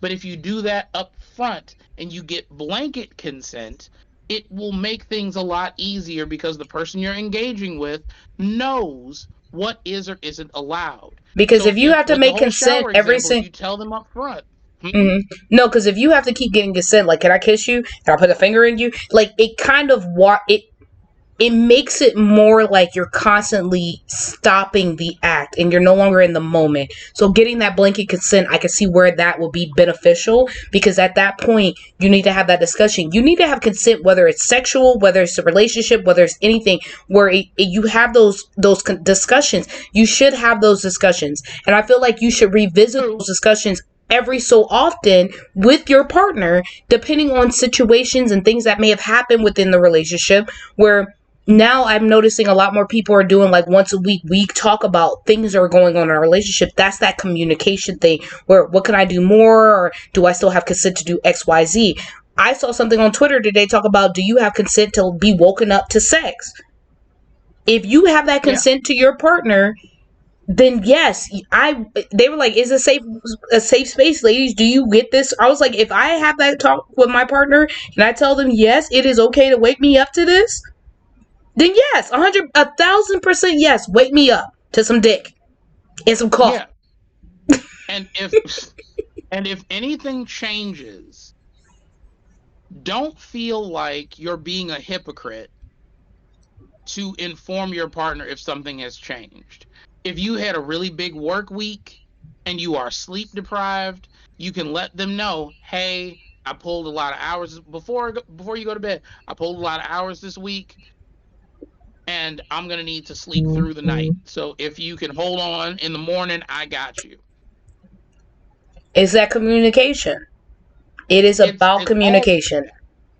and about, like I said, enthusiastic consent. It's about not just saying yes or you can't. There's a lot of times as a man where I feel like me having sex with my partner is me being allowed. It's me being given permission. This is supposed to be something that is a mutual benefit to the both of us. It's supposed to be something we both want. I don't want to want you and for you to let me fuck you. I don't want you to blow me because it's like, well, he did wash the dishes, so I guess like, no, no, no. Sex But as a reward system is very detrimental to your relationship it because is. if you set up a reward system and he does the dishes and you don't blow him, you've now set up a thing where you are put yourself in a situation of obligation. Can He I ask knows a if he question cleans, to he can end get on? laid. Right. And it's like don't build a Pavlovian response in your relationships. Could I Unless ask a you question literally are though? just an oral enthusiast and you are looking for any reason to hop on or fillet your partner, don't do it. Could I ask Because a you question certainly to end know this that you're not gonna get conversation paid. though? Because I do want to ask something. Is it Mm-hmm. the thing is I'm noticing more and more like with my partners in my life as of recently. It seems like as a person who is very sexual, it's like I get now where yes, sex could be a reward system, but now we're getting to the point where more men are less inclined to initiate sex and women are forced to initiate. Me as a person who's a giver, if I constantly have to ask you for sex, I feel like I'm forcing you into it versus Yeah, I so don't feel desired, I don't feel anything or anything else like that. I keep getting the response from my partner now is I respect you.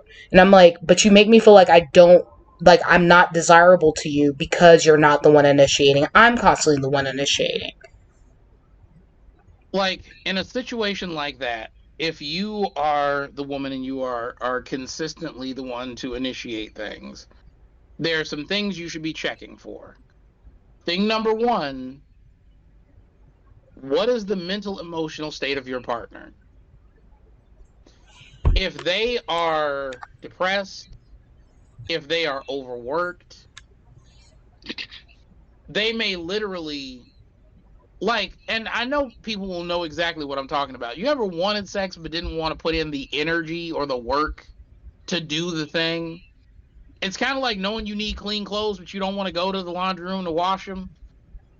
It's Yeah. like I know this is the thing that I want and I know this is the thing that I need, but I don't have the energy to do the thing.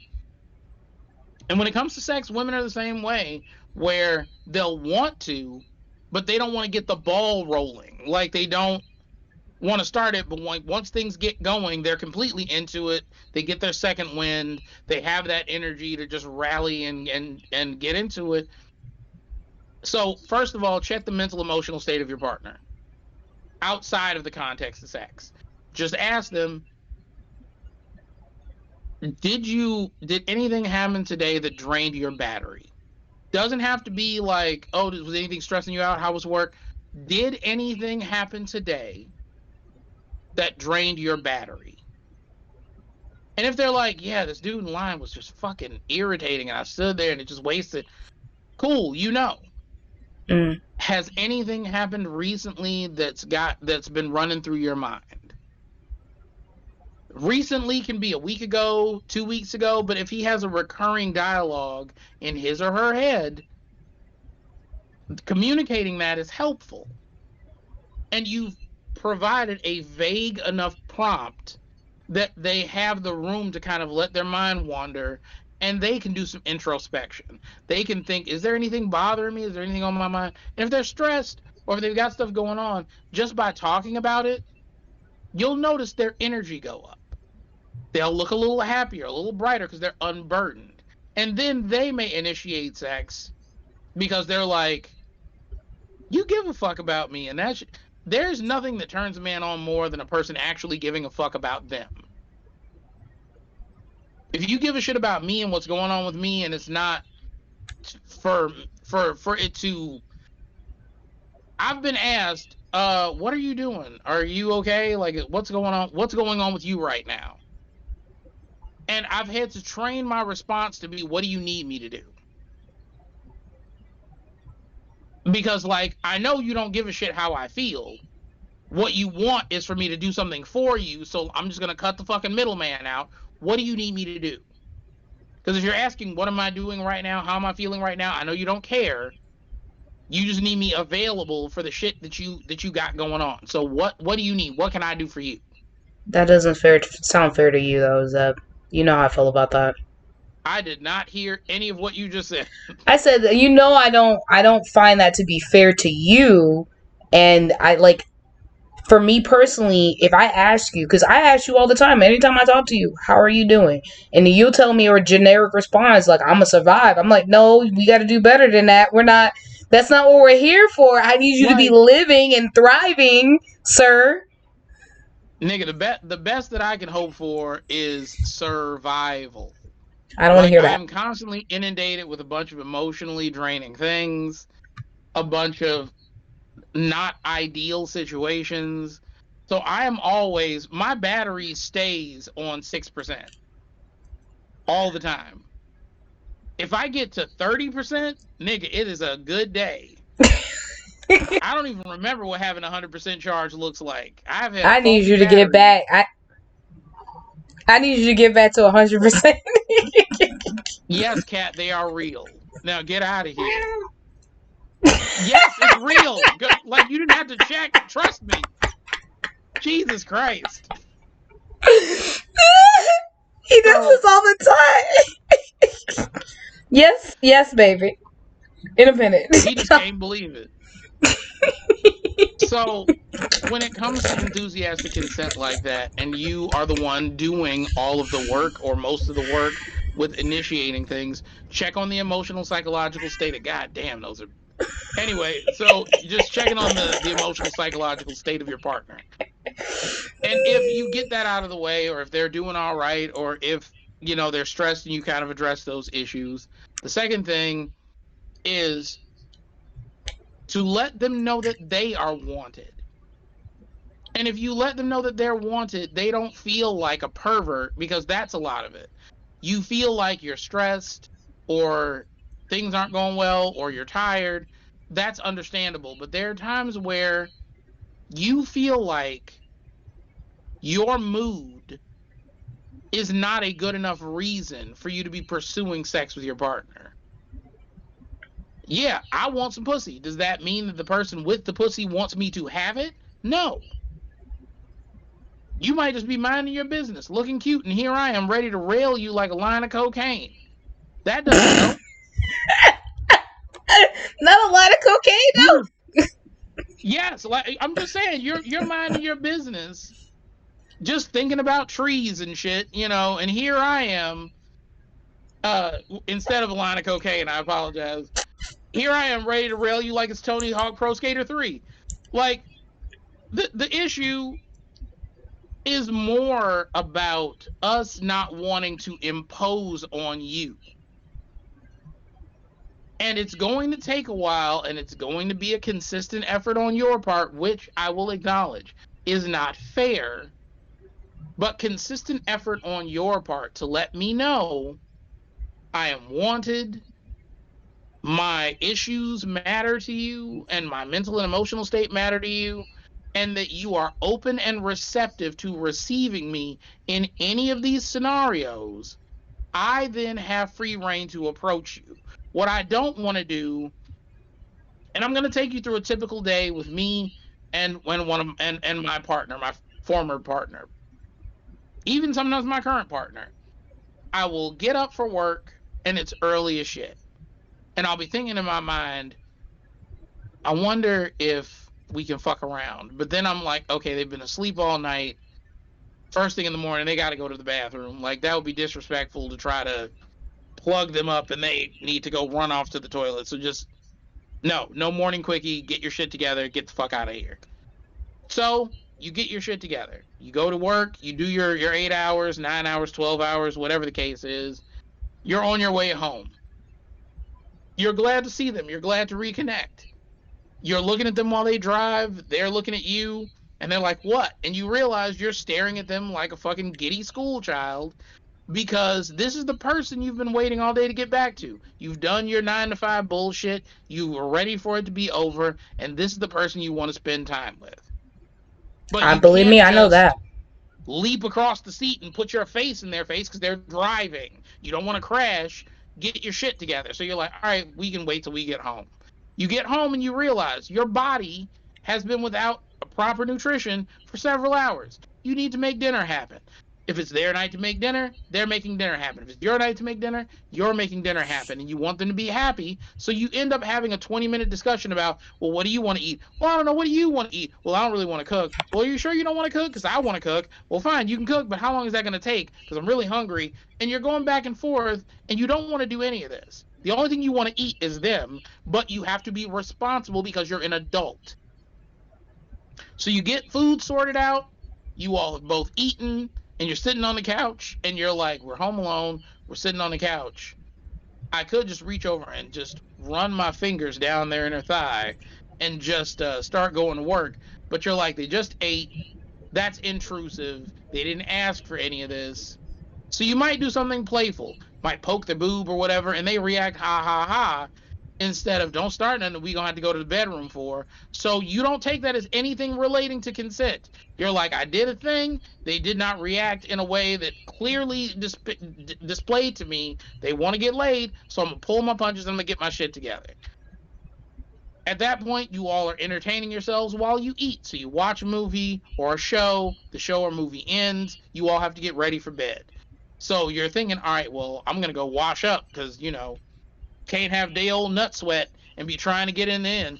So you go in there and you wash up, and the person's laying in bed, and you ask the obligatory question, which means everything and nothing at the same time. What you doing? Getting ready to go to sleep since we got to get up early. Okay, that just shut the whole store down. Not tonight. Damn. They got to get up early. And if it doesn't shut the store down because they didn't say they got to get up early, just getting ready for bed, how do you approach that?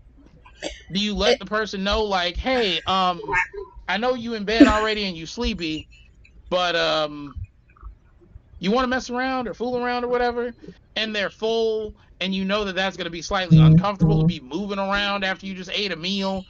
And this goes on day after day throughout the week. Then it's the weekend, and you're like, all right, fucking Friday night, Saturday night, we ain't got shit to do.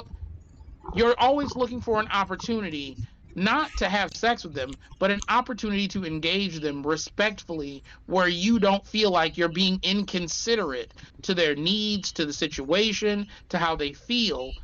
And you have the power to erase that. You can let them know, I'm going to go to sleep, but after I lay down, if you want to do anything to my body between right now and whenever I wake up first thing in the morning, my body is yours. Do you think also it could be a trauma response? And this is just a quick yes or no question. Do you think that guys are this way now because of a trauma response, not only because of what women are saying on social media and us feeling as though that we haven't been heard over the years, and we're talking about how all dogs ain't shit, and they're taking it personal as if they did something wrong, so guys are responding this way now? I mean, any man who is being conscious of a woman's autonomy, yes, we take that as a warning sign to not just engage whenever we want, whether you give us permission to or not. We don't, because consent can be revoked at any point. Yeah. And the thing is, So I've even realized a when you lot have, of women use sex as a a reward system in relationships, like, oh, well, you did good this week, so I guess I could break you off a piece of nookie. And the thing is, like, oh, well, you done fucked up, so I'm taking it away. So I think, like, now a lot of guys, that is a trauma response to them, that when they do get into a relationship with a woman who wants them sexually, they're kind of like hesitant, like, I don't want to get used to this because it could be taken away. Like, yeah, the thing is, we have seen people during the Me Too movement and during women's fight for body autonomy, we have seen how you all have been treated. We've seen Roe v. Wade overturned, but we've also seen Aziz Ansari had consensual sex with a person, and after the fact, they're like, "Well, I wasn't feeling it afterwards, so I feel like I was sexually taken advantage of." And it's like, the issue is, we don't want to make you do anything you don't want to do, but we also don't want to make you do anything you're going to regret later, because it'll be our fault for initiating it. So at this point in time, the safest thing to say is two The safest things. thing to do is to do nothing. To do No, absolutely nothing. not for men. I mean, for men, yes, to do nothing. But for women who are like me, who are demisexual but hypersexual, where basically, yes, I love sex, but I need to be in a relationship where I feel committed. I feel that, you know, that this is a safe space and everything else for them, that I need to make sure that I'm okay. I need to not only give them consent, verbally, written, whatever the case may be, blanketed consent, and then I also need to be the one to initiate it, because of potentially them having the trauma response, potentially, you know, in past relationships where people are using it as a reward system and things of that nature. And the thing is, it's not just, you know, this isn't just for me as a per se, this is for any woman who may possibly need to hear it, that taking consideration that it's not about the men feeling as though, because if a man didn't want to be with you, he didn't want to be with you. Point blank. I get that, you know, nowadays you guys have less options than we do. So yes, you will stay in situations that you don't, but guys do have options. I've had guys literally leave me because they would tell me this isn't what I want. I've had guys leave me more than I've left men. So it's not to say that every man is like that, where they'll stay in situations they're upset, but just taking consideration, if your partner is not doing certain things, you need to have those conversations with them. And yes, I'm noticing nowadays that a lot of couples are doing like once a week check-ins. They're doing once a month check-ins, whatever time can fit their timeline to check in into their relationship. The thing is, I think my partner gets irritated with me because I constantly ask him, do you want to even be in a relationship? Because there is a lack, or there isn't enough communication in my eyes, but in his eyes, he sees nothing wrong. So it's just about not, huh? That question is the kiss of death in a relationship. I know, it's so bad. But the thing is, it's just like, if you're not, for me, because I'm constantly on the move. If I feel as though that I stopped asking the question, like, in the first couple months, but, like, now that we're, like, past the 6-month mark, I'm like, you're still here. Like, you're still here. You're dealing with me. So I'm not going to ask that question no more. Like, I get tired of asking the question, because if you wanted to leave me, you'll leave. But at the same time, I'm starting to see, and the thing is, like, some of my guy friends are now, cuffing season's over, they're starting to get in that predicament where they're miserable and all they do is complain, but they don't want to leave it because of, you know, they don't know if they're going to find something else, and they don't want to be for the streets, because a lot of these men ain't for the fucking street. Like, they don't have options out on the fucking table like that. And these men, they're like, if I didn't look at them as brothers, I could see why they could pick up girls. Like, these guys, it's not like they don't got options, but they're staying in relationships that they're not happy in. And this is what posed that question, because, again, it's that whole nice guy finished last mentality. Like, I got an option. I'm in the door, and if I leave this door, then I may not get a door again. Like, I'm here because I may not have this opportunity again. So you're stuck in these situations, in these cycles of not being happy. And the thing is, like, I personally, as a person who wants other people to be happy, as a humanitarian, it's just like, I get why men are like that, just like I get why women are the way that they are. And for me to understand more on both sides, I like seeing both sides of the spectrum. I like seeing why men are the way that they are and why women the way that they are. And as a woman who I look at where we are. But I also understand that men need to be happy too in relationships. And if you don't want to do something, then just voice that you don't want to. Like if you're in a relationship with a woman but you don't want kids, but you clearly know she wants kids, then you need to voice that. You need to have those communications. And the thing is, if women want to fight for equal, mentality and equal rights, then your rights should be just as valid as theirs. And that's just the caveat of this whole equal rights movements. Yes, your opinion matters, but hell, his does too. Oh, but he's a man. He should know that's not fair. Oh, well, I'm a woman. No, that's not it. And if a man is a piece of shit for cheating, you're even more of a piece of shit for cheating because you have more options. You had time to think about it. He had this once in a lifetime opportunity. You've had dick thrown at you from day one. And even more because you're in a relationship. Because I will tell you, I have people look at me less when I'm not in a relationship, but then when the moment I'm in a relationship, all of a sudden, hey girl, I've been trying to talk to you all year.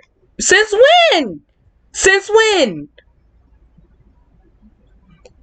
So if I cheat, and I can see why my guy friends have it, because my homeboy was crying 2 weeks ago because his girl cheated on him. And I was like, bro, she had this option probably lined up for a while now. And she thought about it.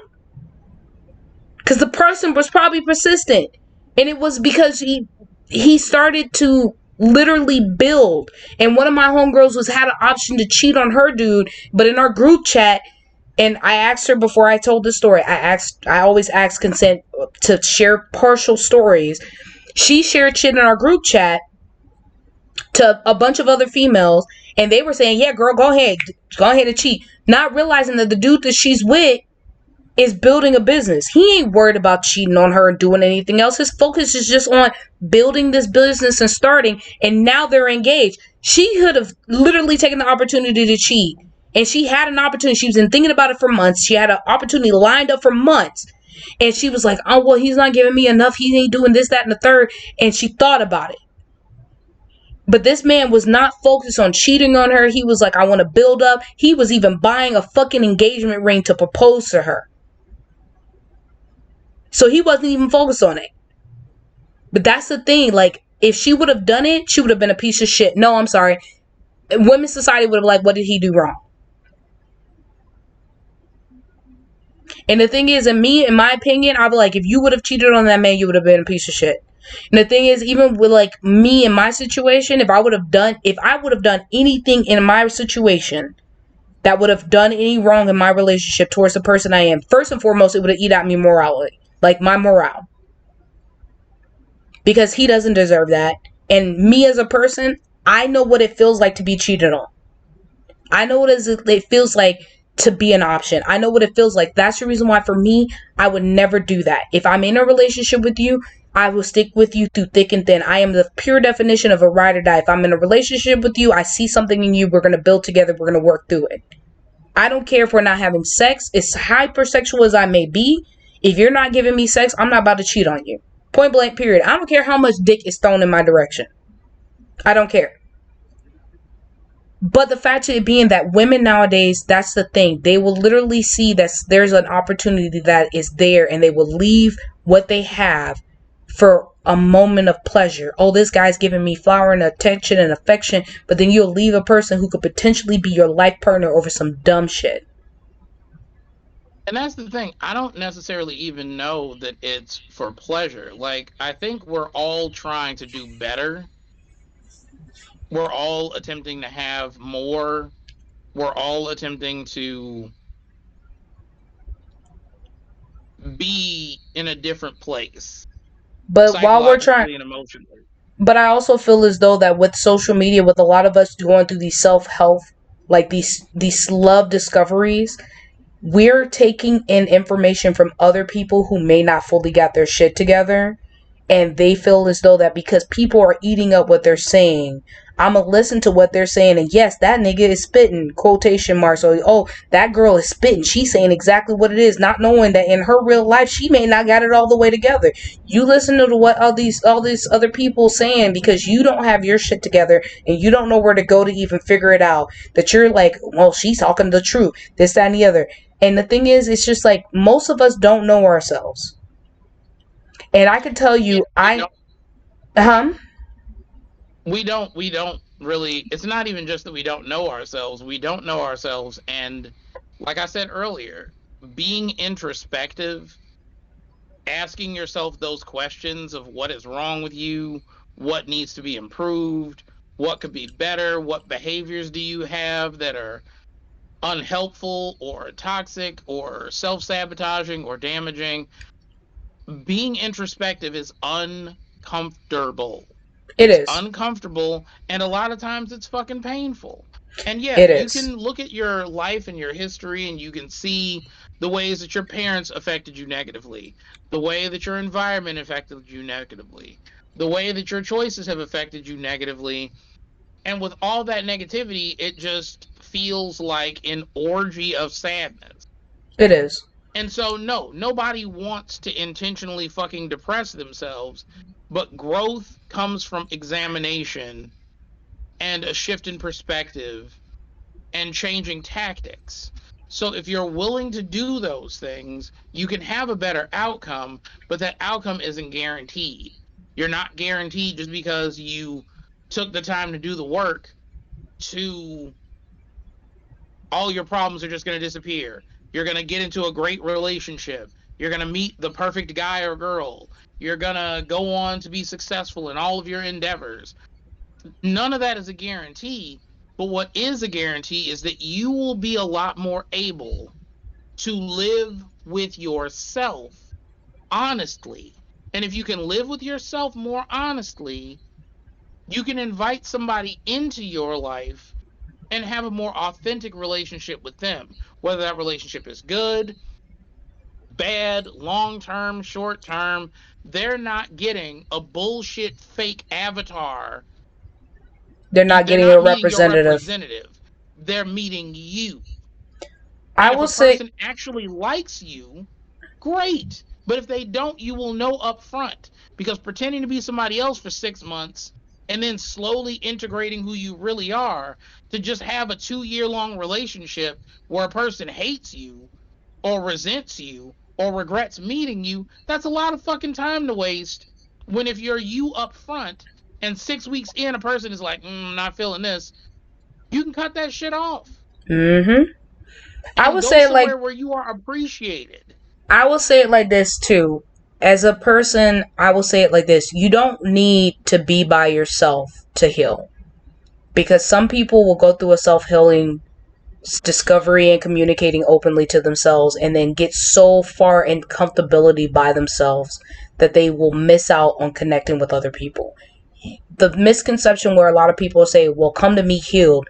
Most of the people who are saying come to me healed ain't healed themselves. You can get into a relationship with a That's why they person. want that. Exactly. You can get into a relationship with a person and be healing. But again, that open, transparent, like communication. Hey, I am not okay, but I'm getting better. This is what I'm doing. If you bear with me, you talk to me, you do this. Like, even with my situationship or my whatever you want to call it, they came to me and said that I have this goal. This is my vision. And unfortunately, you could either be in the passenger side or you could stay at a stop and then I come back and double back around on you at this point in time. But this is where my goal is. This is what I'm trying to do. They made that very upfront and personal. So the thing is, if a person is upfront with you, then it's up to you to understand what they're telling you and not try to deviate them from their goals, because if you force them away from their goals, it could be a little bit of a problem. Now, don't get me wrong, if you do decide to go into this self-help road and you bring another person along for the ride, you should at least still communicate and make somewhat of an effort into it. So don't sit here and be like, well, this is not my focus, I don't want to focus on relationship. Then don't agree to be in a relationship. Don't do that, because that's And not fair to that also person. paint an accurate picture. Correct. Like, if you don't try to make your mental illness or your emotional unavailability cute and quirky, it's not cute and it's No. not quirky and it's not I'm mentally ill. Like, Like that's a lot of not, people are it's doing. They're not a wearing selling point. they're wearing that shit as badges nowadays, and it irritates me. Like, I know I have depression. I know I have anxiety. I know I have a disability. I know I have trauma.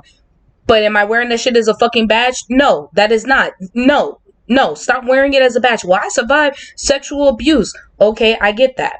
And I'm not trying to be an asshole about it, but there's a lot of other people who have. There's a There's a lot of difference people. between trying to make it an acceptable part of your personality to live in your trauma. We have all experienced some type of trauma, and it's not the experience of your trauma that I'm talking about. You cannot make your trauma your whole personality and expect someone to just be okay with it and not expect you to try to heal, evolve, change, grow as a person. And there are a lot of people who think because I'm attractive and I've got big titties that I can do whatever I want and it'll be okay because somebody will like me. And you're right, somebody will like you, but for how long? It'll be superficial. It'll be Will they be superficial. liking you, the person, or will they be liking the manic part of you being a manic pixie dream girl? Because Uh, after a while, and that shit starts to wear off, and they become far more aware of all of the inner trappings of what it's like to be in a relationship with you where they want out. Then you're making fucking videos and TikToks about how you can't keep a man even with this fat badonk.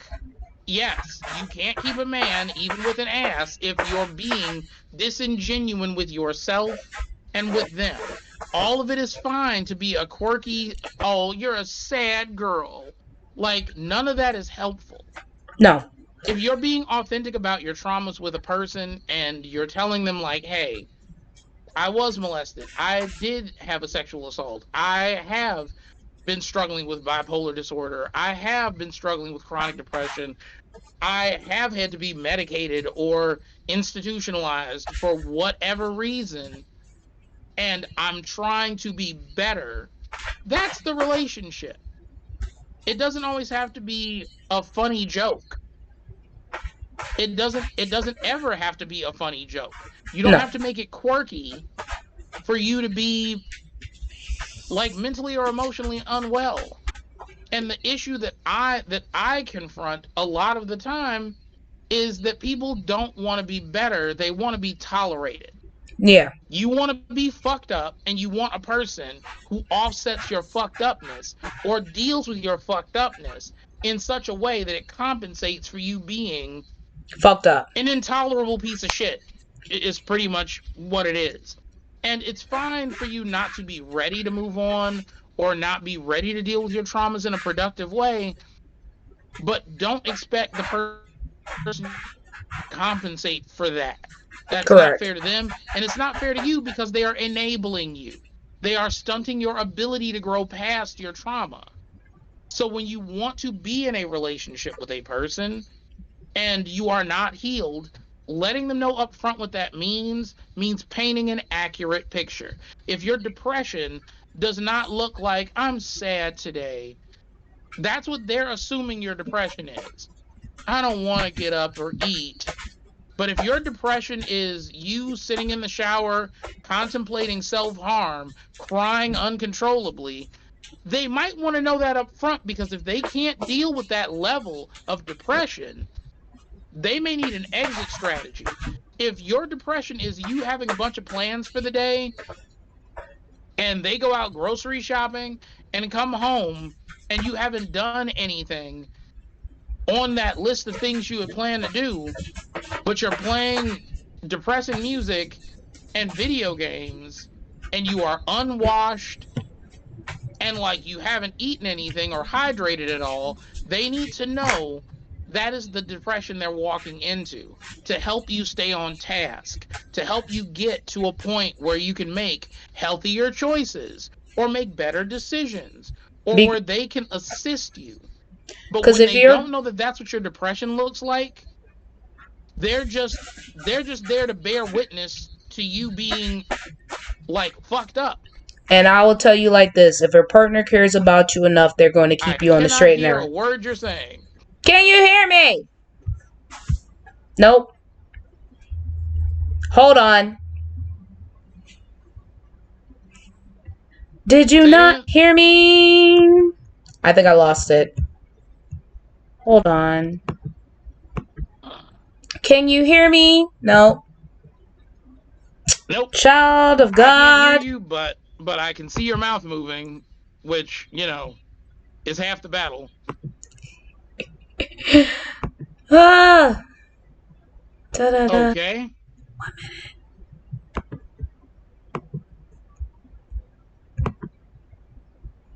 Can you hear me All right. now? Can you hear me Yes. now?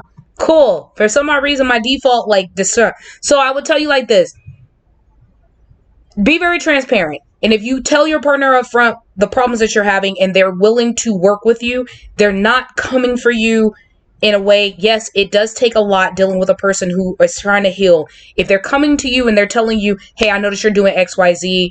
Are you okay? It's a way of gently kind of talking to them, but also keeping them on the straight and narrow. If your partner is coming to you saying, I noticed that you're being depressed a little bit today, how about to go take a shower? They're not trying to come to tell you, oh, you smell. No, they're trying to keep you on this path. So if you're telling your partner and you're being very transparent, especially on a self-help, discovery and self-love discovery thing, then you have to understand that they're also being there. If they don't give two flying fucks, they're going to let you just fucking crash and burn. They're just going to watch you. They're going to I'm going to watch the dumpster fire. They're I just along tell for the ride. they're along for the ride. They're like, well, she makes me happy when she's not in a bad mood, so I'm gonna just stay here until she's no longer in a bad mood. The thing is, I have to learn as a person, what I instantly go into defense mode the moment somebody wants to tell me about something. My partner will tell me about something. I'm like, why are you telling me this? And then I realize that it's a triggered mechanism for me because of my fight or flight mentality, that he's actually telling me things to make me a better version of myself, that he knows I suffer depression, I suffer, anxiety. I also deal with my health and this, that, and the other. He's like, you have to learn to start letting people help you. Because anybody who knows me, I'm willing to help everybody, but I don't want nobody to help me because I'm used to being the person everybody that helps everyone. So it's like you're telling me things and I'm like, I don't want to hear it. But then I realized that he's telling me things because he cares. And if he didn't care, he would just let me crash and burn. So if you are dealing with somebody and you are not healed, but you're healing, and they come in and they're talking to you, they're communicating because they care enough about you and they see the path that you're going down and they want you to be a better version of themselves. Unlike other people who get into relationships and they're watching their partners heal and they're just like, I'm not going to say anything. I'm just let it go and just watch it. And, when they decide to get out of this mood, I'm going to be there. So you have to take in consideration, yes, you should allow yourself to be loved while you're healing. But also at the same time, if you feel as though that you're not equipped to be in a relationship, let's say you're just starting and you're not equipped to be in a relationship or allow yourself to be loved while you're healing. Because in my opinion, as you're going through a healing journey and a self-discovery, if a person's there when you're at your worst, because unfortunately you're going to take 18 steps back before you actually take 4 steps forward in this kind of discovery. If they can see you at your worst and still love you, those are keepers. Yes, I hear those horror stories about these people talking about, well, I stayed by his side when he got through an accident and then he turned around and cheated on me. That's them. What else are you not telling us? But the thing is, you have to understand go ahead. No, like sometimes that happens, and that happens because of a person. You have to understand, with a person who has issues, sometimes the only way they can reconcile a good thing happening is by blowing it the fuck up. Mm-hmm. A lot of people, if you've been by their side from the beginning, have seen them through thick and thin, have done everything correctly, have been their rock and their support system, yes, they will turn around and fuck somebody else or destroy something that means something big to you or do something unforgivable because they want to sabotage the relationship. The idea that they can have a happily ever after is such a scary fucking thing to them that they would rather live in trauma and dysfunction than potentially have something better to have it ripped away from them or to have it fall apart or to build up their hope to just have their hopes dashed or crushed. And some And I'm not people will saying do that it. we need Men to will be do it too. forgiving of that behavior, but I Mm-hmm. am saying acknowledging that it is something that can happen and finding out, yeah, do you want to be in this relationship or were you just doing something to try to hurt me so I'd leave? Mm. Because some people will That, try to like, find a way. Some people will literally try to sabotage a relationship to leave or force that person to leave because they don't want to be the person to break up. And I get that's the case. But it's again that form of communication and having those talks with your partner. If you know, or you could see those, that silent communication and the verbal communication, you need to be paying attention to. So again, one thing that I will go ahead and I want to end this up with, because I know you need to be leaving to go back to daddy duties, is that one of the things that a lot of people need to understand is that in relationships, communication and consent is key for both parties, not just women, not just men. These women have fought so hard to have equal rights and be heard and this, that, and the other. Men deserve to be heard too. And I get that there's a lot of men out there who want to be heard, but because they don't have as much option as women do, there's women out there. If I'm doing it, I know there's other women out there who want you to be happy just as much as you want to be happy. And I get the misconception from the old generations passed down to y'all that it doesn't matter about your happiness, it's about her happiness, especially with everything going on with consent and listening to her body and her matter and Me Too movement and all this other stuff. If she has to fight for what matters to her and what makes her happy, you deserve to be happy as well. If you are not happy in that situation, I guarantee you there's other women out there who will love you for you. I personally, I get mad now because I'm starting to see a lot of women talking about it's not a flex to be with a man who doesn't have a job, or you're with a man who that money is not a concern for you. I feel like at the end of the day, whatever makes you happy, happy. What makes you whatever you eat don't make me shit. I don't care about what the fuck you want to do. If you want to be with a man with money who treats you like a fucking trophy and beats on you and cheats on you every week, by all means do what you want to do. But I don't want a man to be in a relationship with me thinking that he has to spend money on me, because I feel as though that money can come and go. You can lose a job tomorrow or whatever the case may be, but do you make me happy? If I have to be with you for material possessions, I don't need to be with you, because I will not be happy. I'm not a materialistic person. I can lose all my materials tomorrow. I can lose my job tomorrow. But at the end of the day, it's about support. It's about, and I'm not saying financial support. Stop letting what other women on social media tell you what is a defining of a relationship. What is the defining of love? Nobody has the fucking formula for love. Because at the end of the day, yeah. The thing is, I can sit here and get in a relationship with you, Zeb, tomorrow. And what may work in other relationships may not work for you. What may work for other relationships may not work for you. And the thing is, that's why I'm trying to get down to. Do not let social media define what is love for you and what a guy needs to do to prove that he wants to be with you. If a guy does not want to be with you, and I tell this to my partner all the time, the only reason why I'm not concerned about him leaving me is if he didn't want to be with me, he knows he can come and talk to me. And I get that he's scared about my feelings and what I may feel. But the thing is, it's a double-edged sword. Either you leave me now or you leave me later. And either way, you're going to hurt my feelings. You can either hurt my feelings now when it's still a baby relationship, or you can hurt my feelings when I'm already basically, I done already pictured what my name going to sound out like with your name. I already had your child with this, that, and like certain things like that. So you're going to hurt me either way. So either hurt me early or hurt me when the feelings are even deeper, because you could fall deeper into love or deeper into whatever feelings that you're feeling. So the thing is, it's a matter of having those communications and knowing what you're getting into and things of that nature. So when I see these people talking about, oh, you've been committed in a relationship for 7 years and you're not married yet, maybe that's not their timeline. Maybe the timing wasn't right. Maybe that she wanted to wait until he was financially stable, because no offense, I've even been told, it's scientifically proven more women are financially stable or have better credit than most men do. And some women are like, I don't want to get married until you get your credit straight. And in some cases, men have better credit than women do. And they want to make sure their women's credit is straight before they get into that situation. And I don't blame them. So don't let people define your relationship. Don't let people sit here and say, well, you shouldn't get in a relationship if you're not, sound or, healed enough. Whatever your heart and soul tells you. Don't let social media and other people tell you what is right and what is wrong. But understand that as a person, as a human, men or women deserve happiness. Your partner is supposed to be your peace. They're supposed to add to your life. Yes, you should make yourself happy first, but they should be an added bonus to your life. Like, I can honestly say my typical day is when I see my partner, I look at him with so much fucking admiration. Like, bro, I haven't seen you in forever. I be looking at him with just like, I just love watching you exist. So I know how it feels as a person who just stares at their partner just awkwardly, because I know how it feels. Like, I haven't seen you in days, and I just like being around you, because quality time for me is a love language. So I'm like, oh my god, like, I haven't seen you in like 4 or 5 days.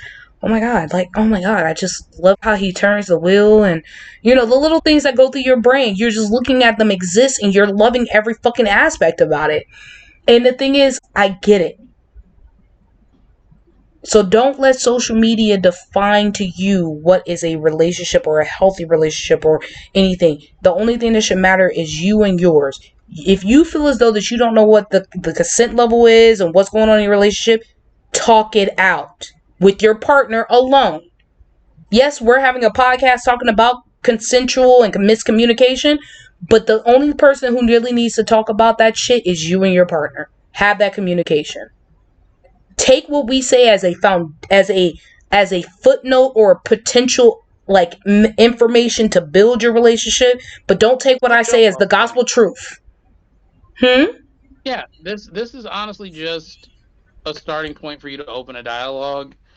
And if you open that dialogue and you find out that, yeah, maybe this entire time your partner has not had any idea what your wants are in a relationship, and they've just been assuming, or they've been going off of what they've been doing in previous relationships that was successful, or if they have been operating from a place of insecurity and all the things they've been doing, all what you've been considering love bombing, is them just trying their best because gift giving is their love language to show you how much they appreciate your presence.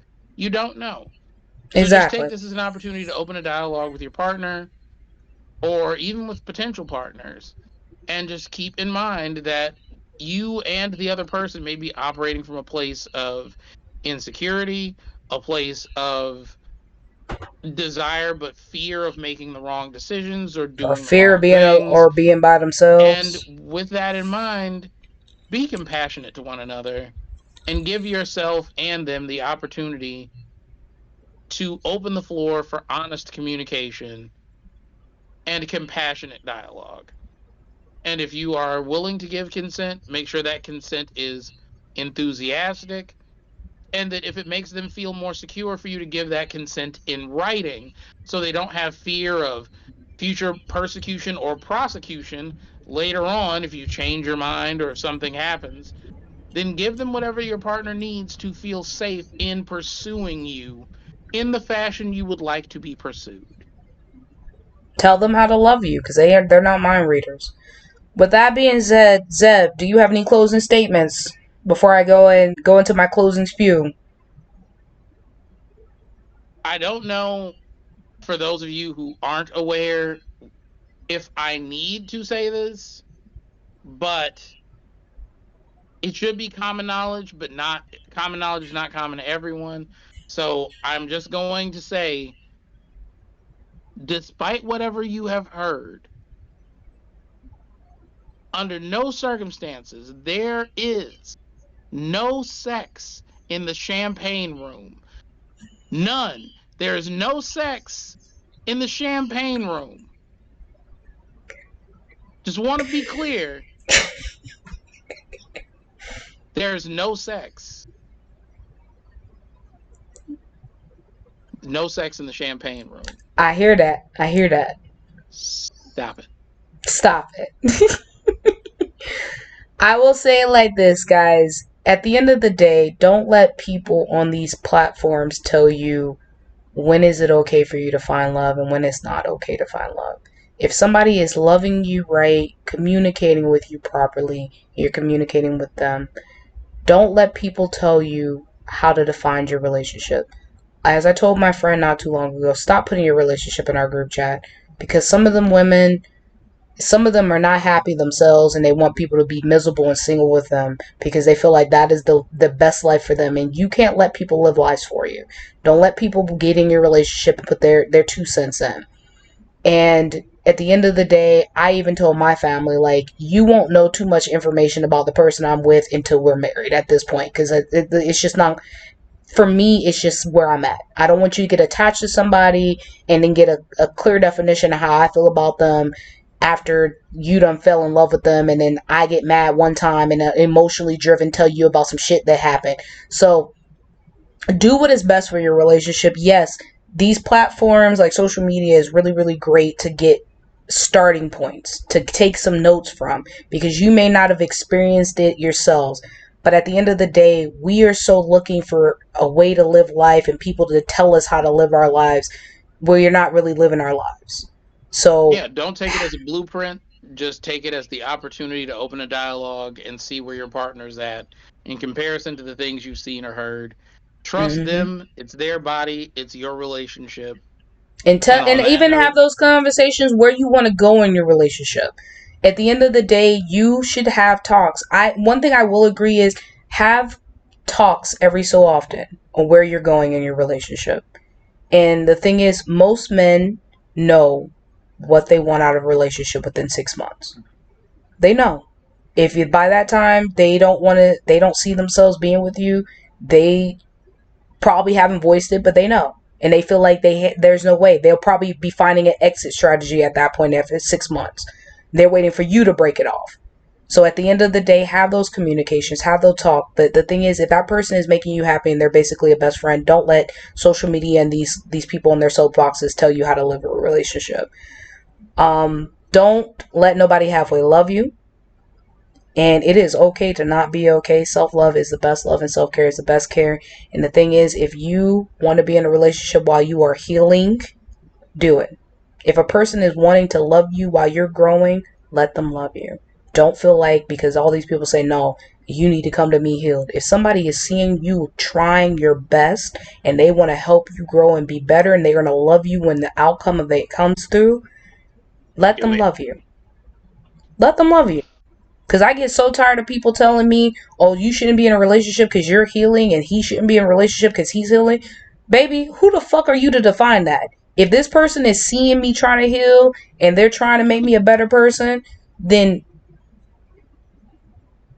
go from there. And so people want to put on these red flags and green flags and this, that, and the other, and they listen to what social media tells you. If this person is not beating me and this person is not cheating on me and they're making me happy and they're doing things for me, that's all that matters. If they're not beating on me and they're not cheating on me, yes, sex is great. It's a caveat. It's a bonus in relationships, but you're not gonna have sex all the time. You're not gonna do a lot of things a lot of the time. Women's bodies change. You go through menopause. You may not want sex, and then you may have a random spurt of wanting to have sex. Birth control does it too. Men randomly get depressed and not want to have sex, or they, because of trauma responses, they may come into a relationship and not want to have sex because of past relationships where they use it as a reward system. You have to understand your partner and have those communications, and until a man is comfortable enough to communicate those things with you, you're going to have to learn and have patience and understanding and compassion. And when I say communicate, and when Zeb says communicate, is open communication takes understanding and compassion.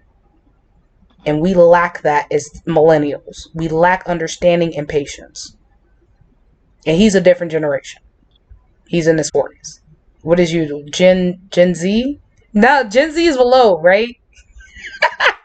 My brother's a Gen Z. Y'all Gen X? And I think. and on that note, Seb is leaving me. He's mad at me now. He's tipping his hat at me.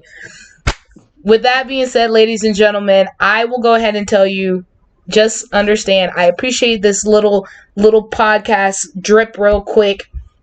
With that being said, again, I love you guys. I appreciate you guys. Enjoy this Valentine's Day special for me and Zeb, who put his hat on the camera.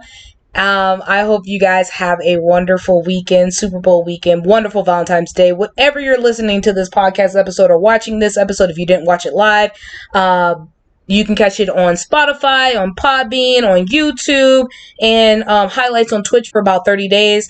And one of my sponsors is Stone Dragon. She does all my jewelry when it comes to different aesthetics. Also, I think Zeb has a sponsor, but I can't remember for who you have a sponsor with. What you are looking at is, and it's not a sponsor, just a cause and a person that I believe in. It is Goddess Erica, meditation and wellness, and also Make Love Not Porn. They are out here trying to do what they can for the sex revolution, so people will actually be making love authentic, real world sex. If you want to patron either of them, you can look up Goddess Erica on Instagram and She's several other amazing. places. And we have a monthly watch party on the 20th of every month. All right. With that also being said, ladies and gentlemen, make sure you guys give Zeb a follow at his handle. Is it zcarter803 on Instagram? And if you guys know, I'm lady underscore Reiku or model underscore lady Reiku. You guys can follow the links. They're going to be in the bios for my Spotify, Twitter, Instagram. My birthday is on February 22nd. If you would like to grace my Patreon or also, cash at me, because $ food time ain't gonna feed herself, because I'm struggling. I'm also, reason why I've taken some downtime for my podcast is because of health reasons as well as just mental health.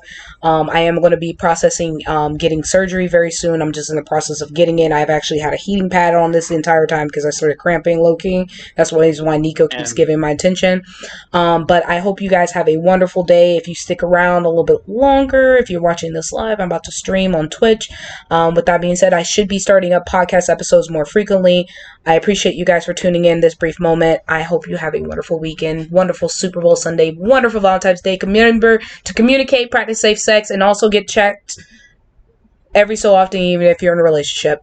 I hope you have a wonderful one, ladies and gentlemen. Bye-bye.